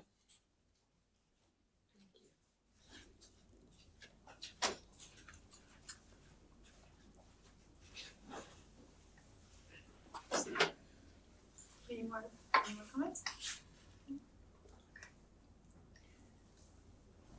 All right, so with that, I will now call our public hearing closed. Okay, so we'll bring it back up to the board for discussion here. I think we'll have a lot more discussion. Once we have in 2 some weeks. election results, yes. Yes, Yeah, yes. I think so. Agreed. Yeah. I don't remember, Chris, I think in the past, some of the presentations that you've made of the budgets have split out the expenses in different ways, like restricted, unrestricted kind of stuff, but then also like, you know, the what's in each of the categories. In the services category, there was at one point, I don't know if it was a long time ago when I was here, when you were here, in the largest category in terms of services, a presentation or information on like the step and column process, which is an important part in the multi-year projection, because as those move forward, it impacts it. So I don't know if there's some additional kind of just information that we can add into, maybe not next one, because I know you're gonna be super busy and I don't want to add more onto your plate. I totally understand that, but and I think some of those might just be in historical documents to pull out or something. So in terms of the actual graph, we can break it apart more as requested, but when it comes to the actual state software, The state you can't. I can't touch it. And it does fall in that category for the state software, but I can certainly break it apart in the future. No, I don't know if we have any, because standard, like I said, I'm not gonna ask you to put any more effort in the next 2 weeks, because you're gonna have to do that, but I do remember, when I look back into my records, some additional information. I think it was on what's included in the human part of the budget, which is the big, huge one around salaries and how the whole step and column thing works going forward. It was more just informational, because I know that was a big thing for me to learn when I first came on. I think it might be helpful. And for a community member that's reading this budget on their own, when we post it on a Friday and they're kind of leafing through it, it's like a, what the heck is this? Yeah. And without a clear explanation, there's a lot of assumptions that get made. So I think breaking it out is a great idea. It's just a matter of that software not doing it for us, and we have to do an extra level of work for it. And like I said, like those terms, step and column, when it doesn't really tell you anything in a regular layperson's understanding of how the staffing expenses work. Yeah. I mean, in the budget advisory committee, when you broke it all the way down, that was so helpful. I mean, that's honestly how I understand it, was from that committee. So yeah, I think that could be helpful for people, maybe not all that work you did for that committee, because that was a lot, but a little bit more, that would be great. Yeah, or even pulling out pieces of, I mean, there was a lot of work that was put in over the last couple of years on those budget advisory of like informational things, and I don't know if we have a practice of like linking back to other presentations just for information's sake, so we're not recreating the wheel, but reminding people of just general information stuff. Cause those were super helpful. And the interesting thing about working in schools is that you always have a new cohort of families that come in every year. So like you're answering the same question for the new folks every year. It's not a bad thing. It's just something that we have to be thoughtful of as new families move in and we share the transparent information. And we shouldn't take it for granted that just because we've talked about it before, That's right. we don't need to keep doing it. And it's not because people aren't listening, it's because you have new people coming. So I think it's important for us to be mindful about that. Absolutely. Makes me think of like two things, like the budget advisory committee, like I think there was almost like a guide that you had like pages of the budget and explained what all the different codes were, but then you explained how it tied into the budget. And I don't know if there's a way for us to maybe, I don't want you to do it, but I'm thinking of like a way to create like a guide to looking at the budget. So like people have like, hey, why do you have this number and why does it say XYZ? And it, so like, because it make it really clear. What is the definition of professional like, service? Yeah, so it's not like, oh, you're wasting money on lawyers. It's like, actually, no, this is for this fee. Like, so you're not having to answer the same things over and over, but also like maybe we also need not only a guide to like, hey, here's how you read our budget, but here are our frequently asked questions, because I'm sure I'm hearing the same questions over and over a lot. So not to say that you need to do it, but I'm saying like, I think we need to, as a group, kind of figure out what those things are that we're all hearing, and then maybe we can keep people informed in an easier way where it's not like having to come to a meeting or email us or make it easy. I think that's a great idea. It's like taking all the work that was put into the budget advisory group with very specific numbers and making it a pro forma, like don't look at the numbers, but look at the format, look at the way that it's structured. So you create that pro forma guide to the structure of it. And then every year there's gonna be different numbers within that structure, but the structure stays the same, and here's how to read the structure. So that's a great idea, and so much work was already done that can be used for that, so thanks. It was super helpful. I mean, I was at this meeting something else, but like seeing the screenshots of the budget and hey, this is it, and this is where this ties to, was like, oh, that's kind of really cool actually. I mean, I had to sit through like 125 pages to figure all that out, but it was a lot like easier once I realized like, oh, this is a lot tighter way to look at it. So. There's a system to it. And this is not a community that likes like a 70,000 foot quick summary. Like folks want to get deep into the weeds, and it's a good thing. A weed tour. That leads to sitting. We like data. This community, we like our data. Any other comments here? Thank you, Chris. Yeah. Thank you, always. Sorry, you're gonna have to redo this, but I'm also not sorry. Our next item is 3, recommended adoption of Open Sci-Ed as the 6th to 8th grade science instructional program. That is me.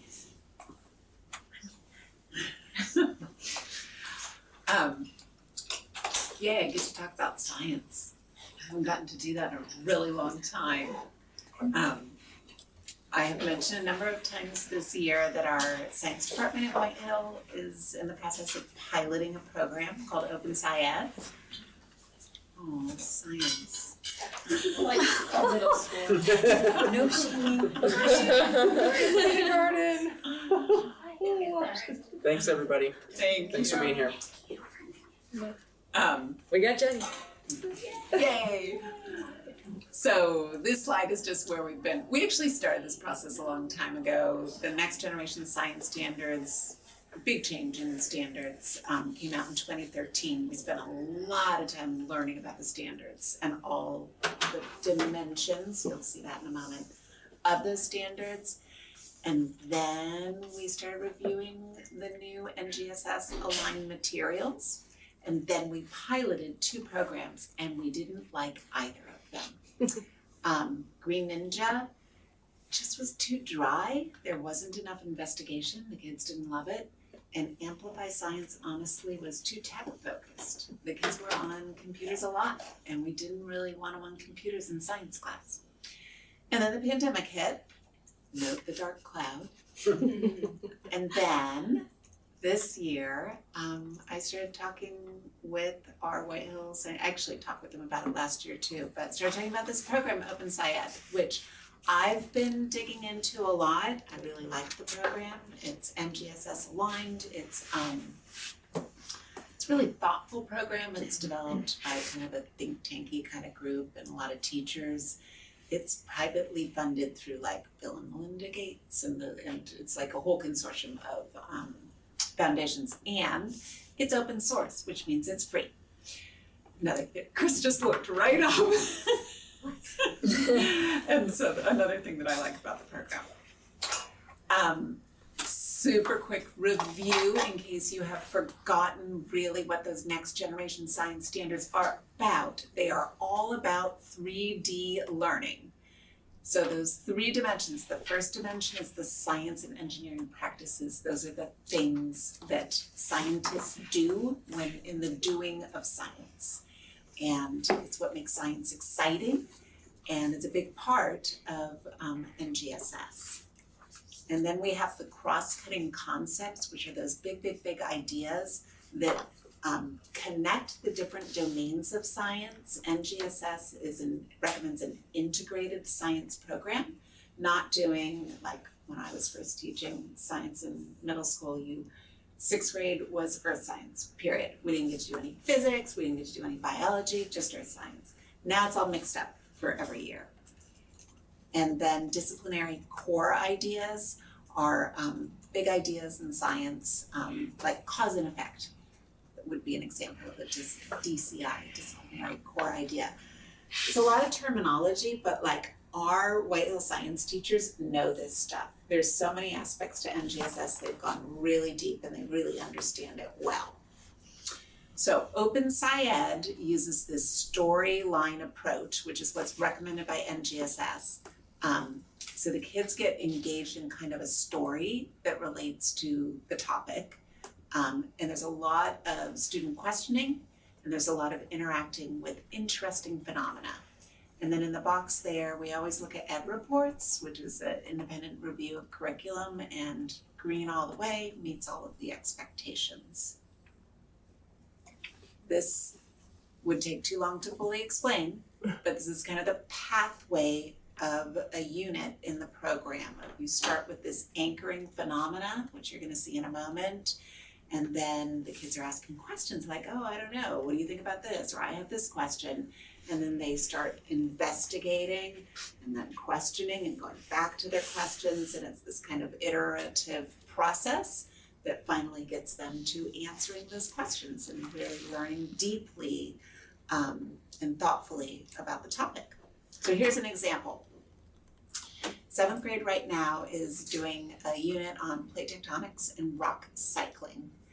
And the big question is, what causes Earth's surface to change? And we could have all kinds of ideas about that, like weathering and movement of tectonic plates definitely comes along.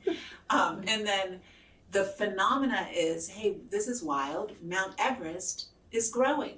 The mountain is getting bigger. What's up with that, right? So that's that anchoring and interesting phenomena for the kids. I saw lesson 1, and you're going to see a tiny snippet of it in a moment. But in lesson 1, what the kids are doing is they're looking at data from like 6 different mountains across the globe and looking at elevation, all kinds of data, elevation data, and seeing if they can start to kind of make sense of just like what's going on with mountains. And then they are noticing these things, right? Some mountains move, mountains can get taller, mountains can shrink. Mount Everest is growing over time. And then what you see at the right there is they do a lot of this modeling, and modeling in science is not just like making a model of a cell and labeling it. It's really interacting with the model and showing what's happening. And so you see a lot of annotation in student models. Okay, so Mr. O and Ms. Coble kindly invited me into their classrooms to see the kids, and this was the very first lesson in the year, or I think it was the second lesson in the year. July, okay. Mostly focused on Mount Everest. There are a couple of questions that I want to get into before we start the next thing. So, first, what are some of the mountains or mountain ranges you know about? Emma? Mount Whitney. Good, Mount Whitney. What do you know about Mount Whitney? Good, very tall mountain here in California. I believe it's also in California. Good, Elmar? Good. Do we think that these mountains are changing in similar ways to Mount Everest? Yeah. Yes. Yeah, probably. Right? Okay, Of Russia? Okay. So why is it up here? No, that's the border. This is Kazakhstan. This is Russia. That's the ocean.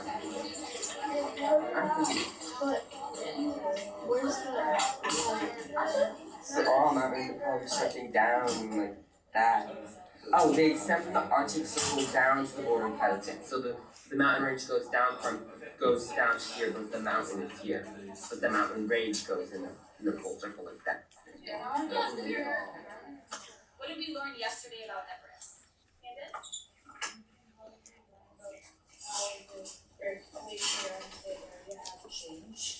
And see the magnitude over time to see if they've progressively gotten stronger, to see if the mountain has been changing to that. Good. So you're gonna find data points, and then you're gonna write about how this data connects to mountains changing. So that's gonna be a little bit. There's gonna be information in your reading, but it's also gonna be you trying to interpret. Well, if there's a lot of earthquakes at this mountain range or along this mountain range, and this mountain has shifted, this many centimeters a year to the southwest, I believe that there's a correlation between those two things. And like earthquakes happen everywhere. And earthquakes push up pieces of the earth. I don't know how this would connect to mountains changing. They're so cute. I miss them. Come sub anytime. Fast forward, remember we were at lesson 1, lesson 14, going back into this questioning, like, okay, you've learned a lot, you've got all these models, you've understood a lot, so wait a minute, right on the top of Mount Everest, there's a fossil of something that once lived in the sea. Like, how'd that happen? So again, it's just this example of how, the kids really engaged in that investigation. All right, so everyone in the science department piloted, and this was our evaluation that we used of the program with the different criteria, the description of the criteria. They had all kinds of evidence for each of their ratings, and then you can see their ratings there, 2s and 3s. 3 was the highest, no 1s. But what they liked the most about the program was really those engaging phenomena and the problems and the alignment with NGSS. So their key reasons for the adoption recommendation: strong alignment to NGSS and 3D learning, disciplinary core ideas, cross-cutting concepts, and science and engineering practices, the engaging and relevant learning experiences, and also the flexibility of the program. They have a really well-developed science program. They're not interested, and we're not interested in bringing in an entirely new thing and scrapping everything that they have worked so hard to develop over time. But they're having conversations like, these are my strongest units, but this unit I think could really use a revamp. And so we want to do that one from Open SciEd. Or they want to kind of meld the two of like, oh, I really like these parts of what I do, but I like the storyline here, so I'm going to bring that in as I implement. And then these are just some comments from the teachers. Students were actively questioning, figuring things out, and piecing together solutions. The activities promoted curiosity. They required students to build on their previous knowledge and make scientific claims. And then 7th grade did this whole unit on, it was interesting, it was on photosynthesis, but they did a study of maple syrup making, and it was a very relatable thing, and like there was a big day where they all tasted maple water, but before, you know, when you tap the tree and it's just come out. So we purchased that, and they all tasted it and they all freaked out over it. It really, like, my family makes maple syrup, it tastes fine, but anyways, it was a lot of fun. So our next steps is just determining which units they're planning to teach. Like, we have to purchase these $19 print teacher editions.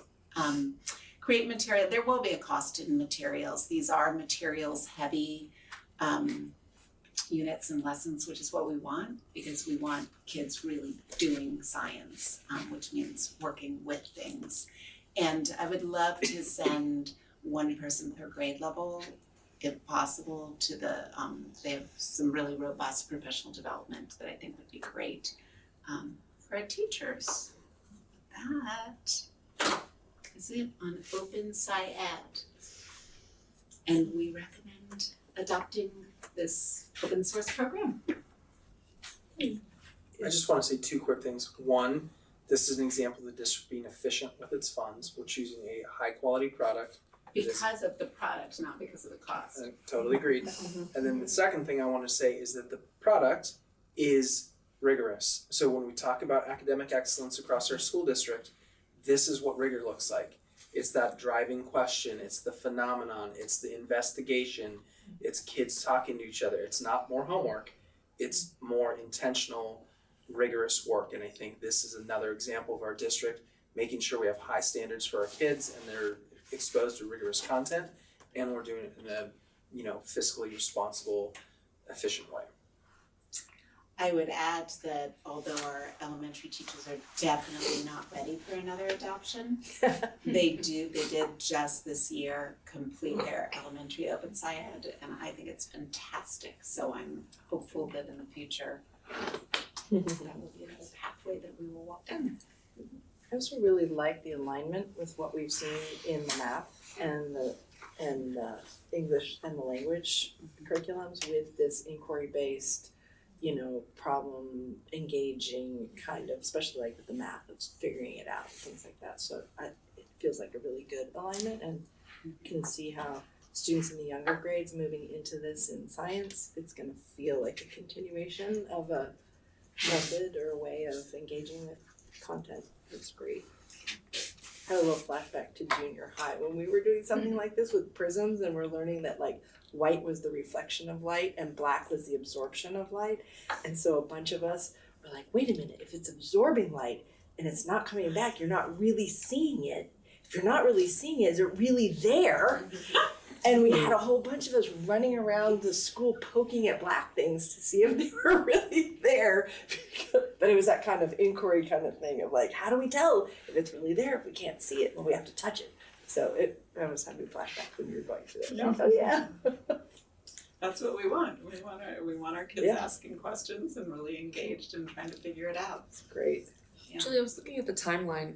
So in 2019-20, there was the pilot of those two other programs. Mm-hmm. How many other programs did you look at that didn't make it to the pilot phase that you, right? I'm just I would curious. end it for this one, like, and the NGS rollout was such a big deal when it happened, and then MCOE did a huge training that I was a part of on how, like, a whole kit for evaluating curriculum, and I was a part of that, and I brought a bunch of our teachers to that.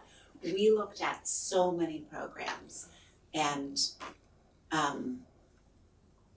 a lot of them just weren't engaging enough. I think that a lot of the programs are working so hard to make sure that they're hitting every single science and engineering practice, and those things that, like within science and engineering practices, just one of those 12 practices is investigation. And that's the key part of science that our kids want to be doing and want to be really engaged in. So it just wasn't emphasizing that enough. But we looked at a lot of programs. I've talked to everybody around the county. A lot of districts haven't actually adopted a science program yet. I was looking at our textbook, which is from like 2006 or something is the last textbook. And it's just kind of an old school textbook. It's great for if you want to read about a topic, but that's not, and it's, that's not a science program, that's not NGSS at all. Wow, long time coming. Yeah. Any more questions? Alright, any public comment on this? No public comment. I'm gonna have to ask you every time you're here. Bring it back up here for any discussion. I learned a lot. I like that cross-cutting concepts. That's a good one. Yeah. So cool. That braided image of the science and engineering practices, cross-cutting concepts and disciplinary core ideas, that's actually a really good image of what rigorous content looks like. That's rigor. Mm-hmm. It's not reading a long passage and answering all the questions and having homework about it. It is complexity, and that is exactly what the NGSS asks of teachers and kids. And every standard, which they call performance expectations, has all three of those parts embedded within it, and then it's all wrapped around this phenomena in the story. Any other comments? Okay.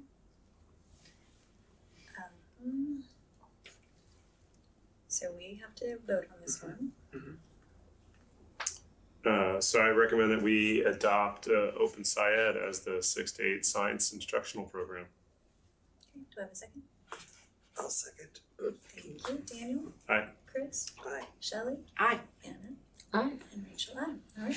Thank you for choosing us. Thank you, Science program. Thank you very much for it. All right. Next item is number 4, recommended adoption of resolution 11/25/26. Number 12/25/26 and number 13/25/26, authorization to sign on behalf of the governing board. This is one of those that we have to do every year, and the board just has to authorize the district, certain individuals, to be able to sign for purchase orders and that type of thing. And it is a little sad this year. This is for the following school year, and Julia is no longer on that list. She's not sad. After June 30th. Look, there's not a lot of sadness. Your favorite part too, right? She's signing paperwork. She's really sad about that. That's what Right. Yes. So do we have any questions on this one? No? Do we have any public comment on I'll get this you one? some pens, you can practice. No public comment? No? Okay. All right, any discussion up here? No? All right. It was funny, I did look at that, I was like, oh, Julia. All right, I'll entertain a motion on this, can we get to vote? I'll make a motion to recommend that the Board of Trustees adopt resolution 11/25/26, 12/25/26, and 13/25/26 authorization to sign on behalf of the governing board. Great, do I have a second? Second. Take the easy part, all right. Chris? Aye. Shelley? Aye. Daniel? Aye. Anna? Aye. And Rachel, aye. All right, thank you. Our next item is F, consent actions. We can approve all of these in one motion unless somebody would like to pull one out for discussion or have any questions. Okay. Do we have any public comment on this one? No? Okay. Any discussion? All right, then I'll entertain a motion on consent.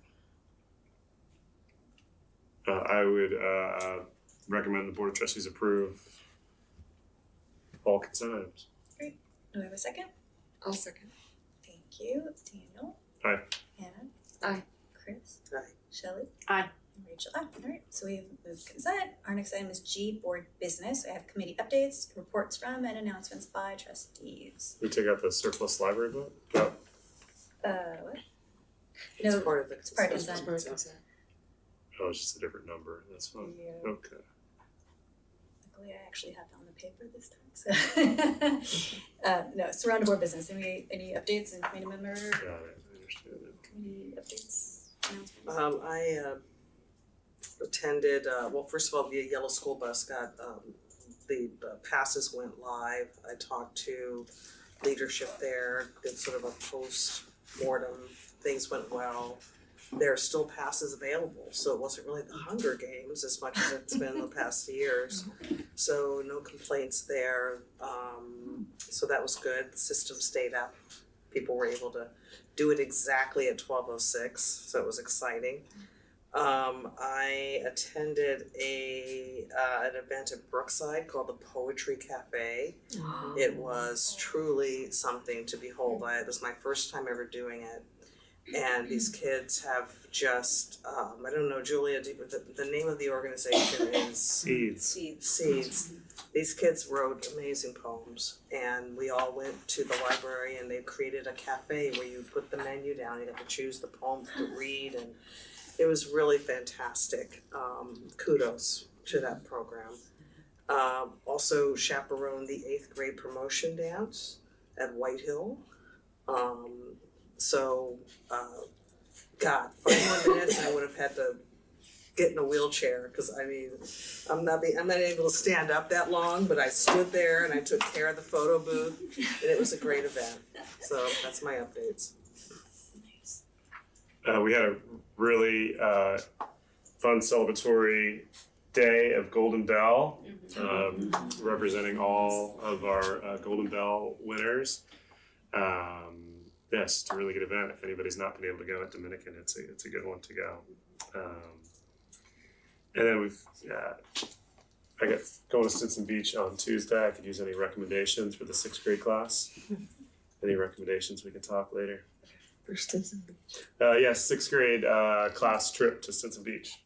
Cool. And so all parent volunteers and teachers are doing a tremendous amount of work organizing the grills, food, transportation. I mean, it's a massive project for a day out at Stinson Beach.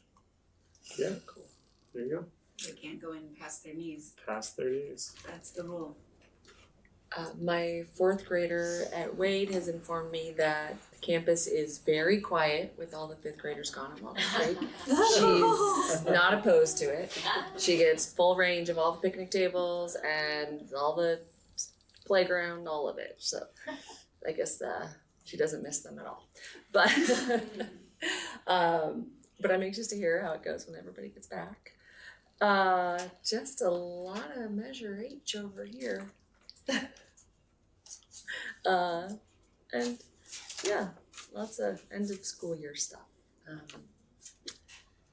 Can't believe it's here. It's our last meeting before school's over. Oh my gosh, so many. Just ended. We hit June. Yeah, all the What do they call June if it was 100 days in May? all the promotions. June Jamboree. I see, that's all I got, yeah. So Julia mentioned that I went to the DLAC meeting, which is great. I subbed in for Shelly, and it was probably the best DLAC meeting I've ever been to. So you missed a good one. I get to fire a fire extinguisher, because I was like, one of my lifelong goals is like not to have to do it, but I also wanted to do it. Yeah. So this was a perfect opportunity. But it was great. It was like a nice celebration and hanging out with everybody and just like hearing about, you know, how to prepare a proper go bag and what you need, and just it was great because there was like, I felt like I was one of two people in the room that was like the English speakers, and I went there because the lady was learning, and I wanted to not have her be in an empty room. So it was educational and it was fun. And then I also attended the League of Women Voters Library and Education Committee meeting, which is they've just got a lot going on because of the recent election. So it was just interesting to hear their take on things that were going on and what they're looking at doing in the future in relation to like education in particular and funding and things like that. So hoping to do some more work on that to make sure that not only our community, which is extremely knowledgeable now about finances for schools, but like hopefully get that out to the rest of the public in Marin. So there was that, and also a bunch of Measure H stuff. So lots of stuff. Okay, see how that turns out. So with that, I'll move on to our next. Can I jump in real quick? The Manor Fair was beyond It was fun. exceptional. Like It was that so needs fun. to be, every school needs to Yeah. promote that, because that was just an awesome community event. It was. And the teachers and the parents, worked tirelessly on the very safe and exciting activities that were out there. It was just. I heard there's next a dunk year. tank. There was Next a year. dunk tank next year. Tyler already said he would get in it. It's on public record here. It is. I told many people that you are willing to do this. You will get a phone call next We're year. gonna jack up the price on it.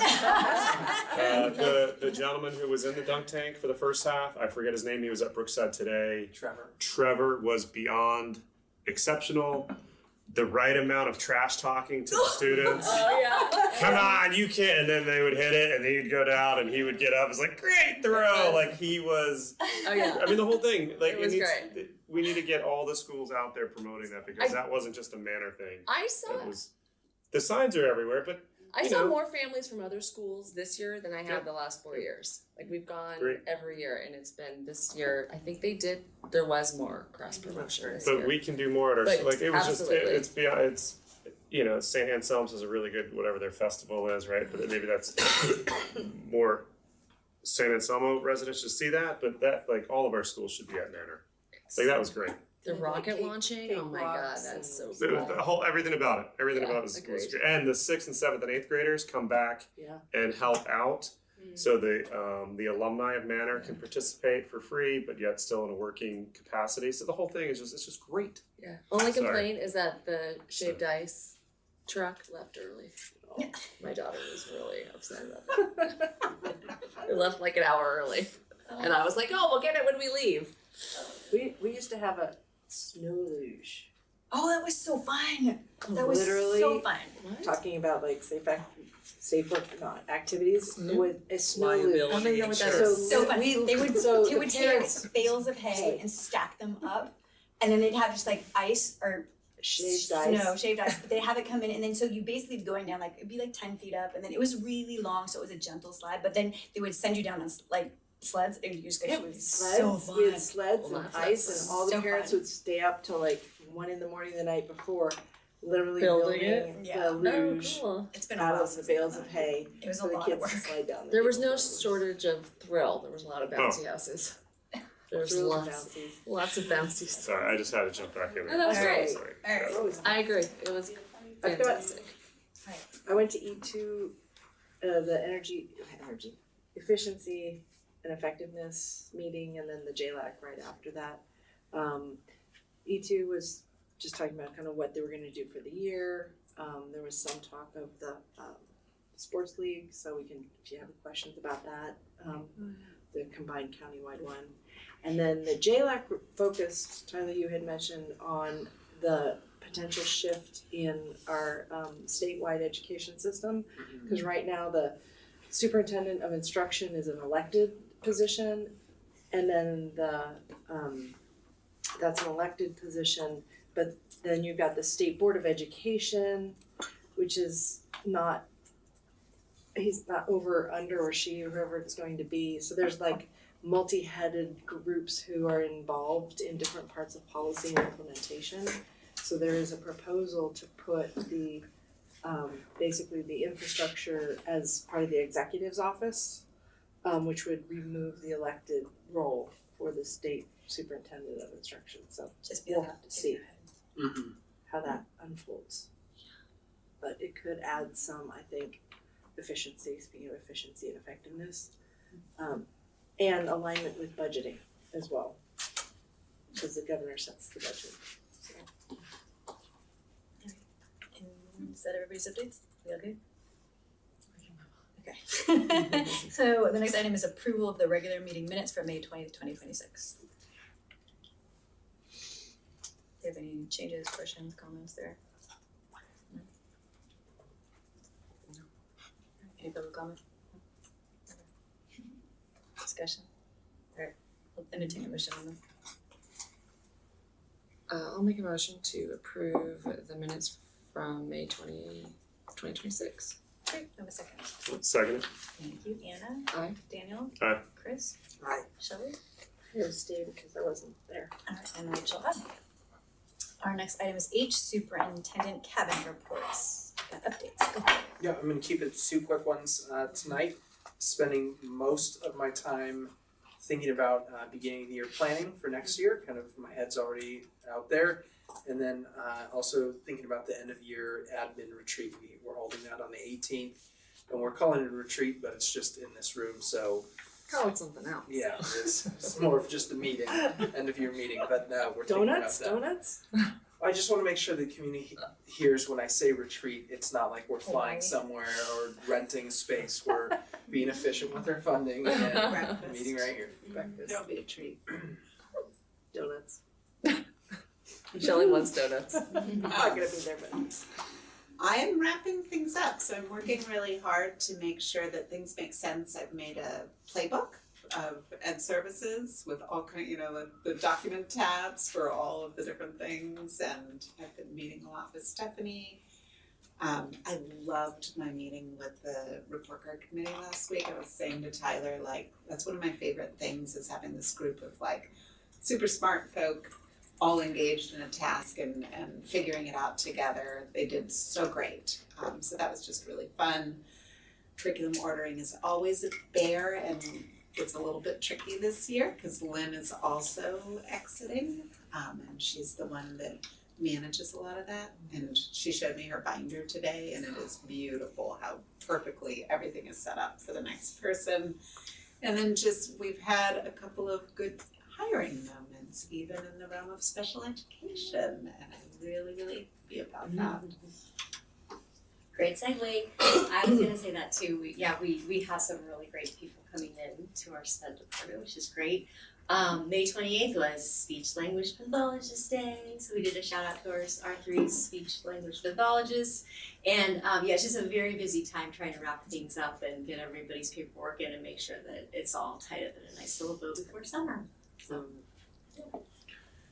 And in my area, we're getting ready for all of the promotions that are all next week. And so we're excited about that, making sure our schools are ready. And we are beginning to put out signs for the Brookside Bridge, and that project will start really the week following the closure of school.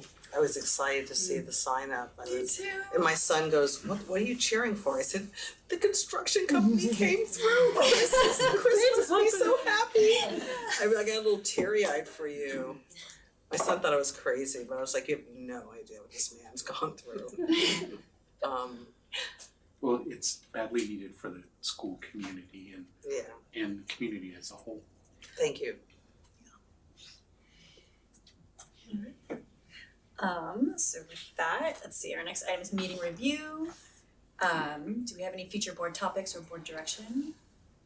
I think I had some suggestions earlier, but did you get those down? About the budget, frequently asked questions, and then a guide to reading the budget? Yes, I okay. have that down. And then, is it possible that we can, I don't know who would be, maybe Teresa or somebody would reach out to the county, finding out if we can get our line item on there? Too. Yep. Awesome.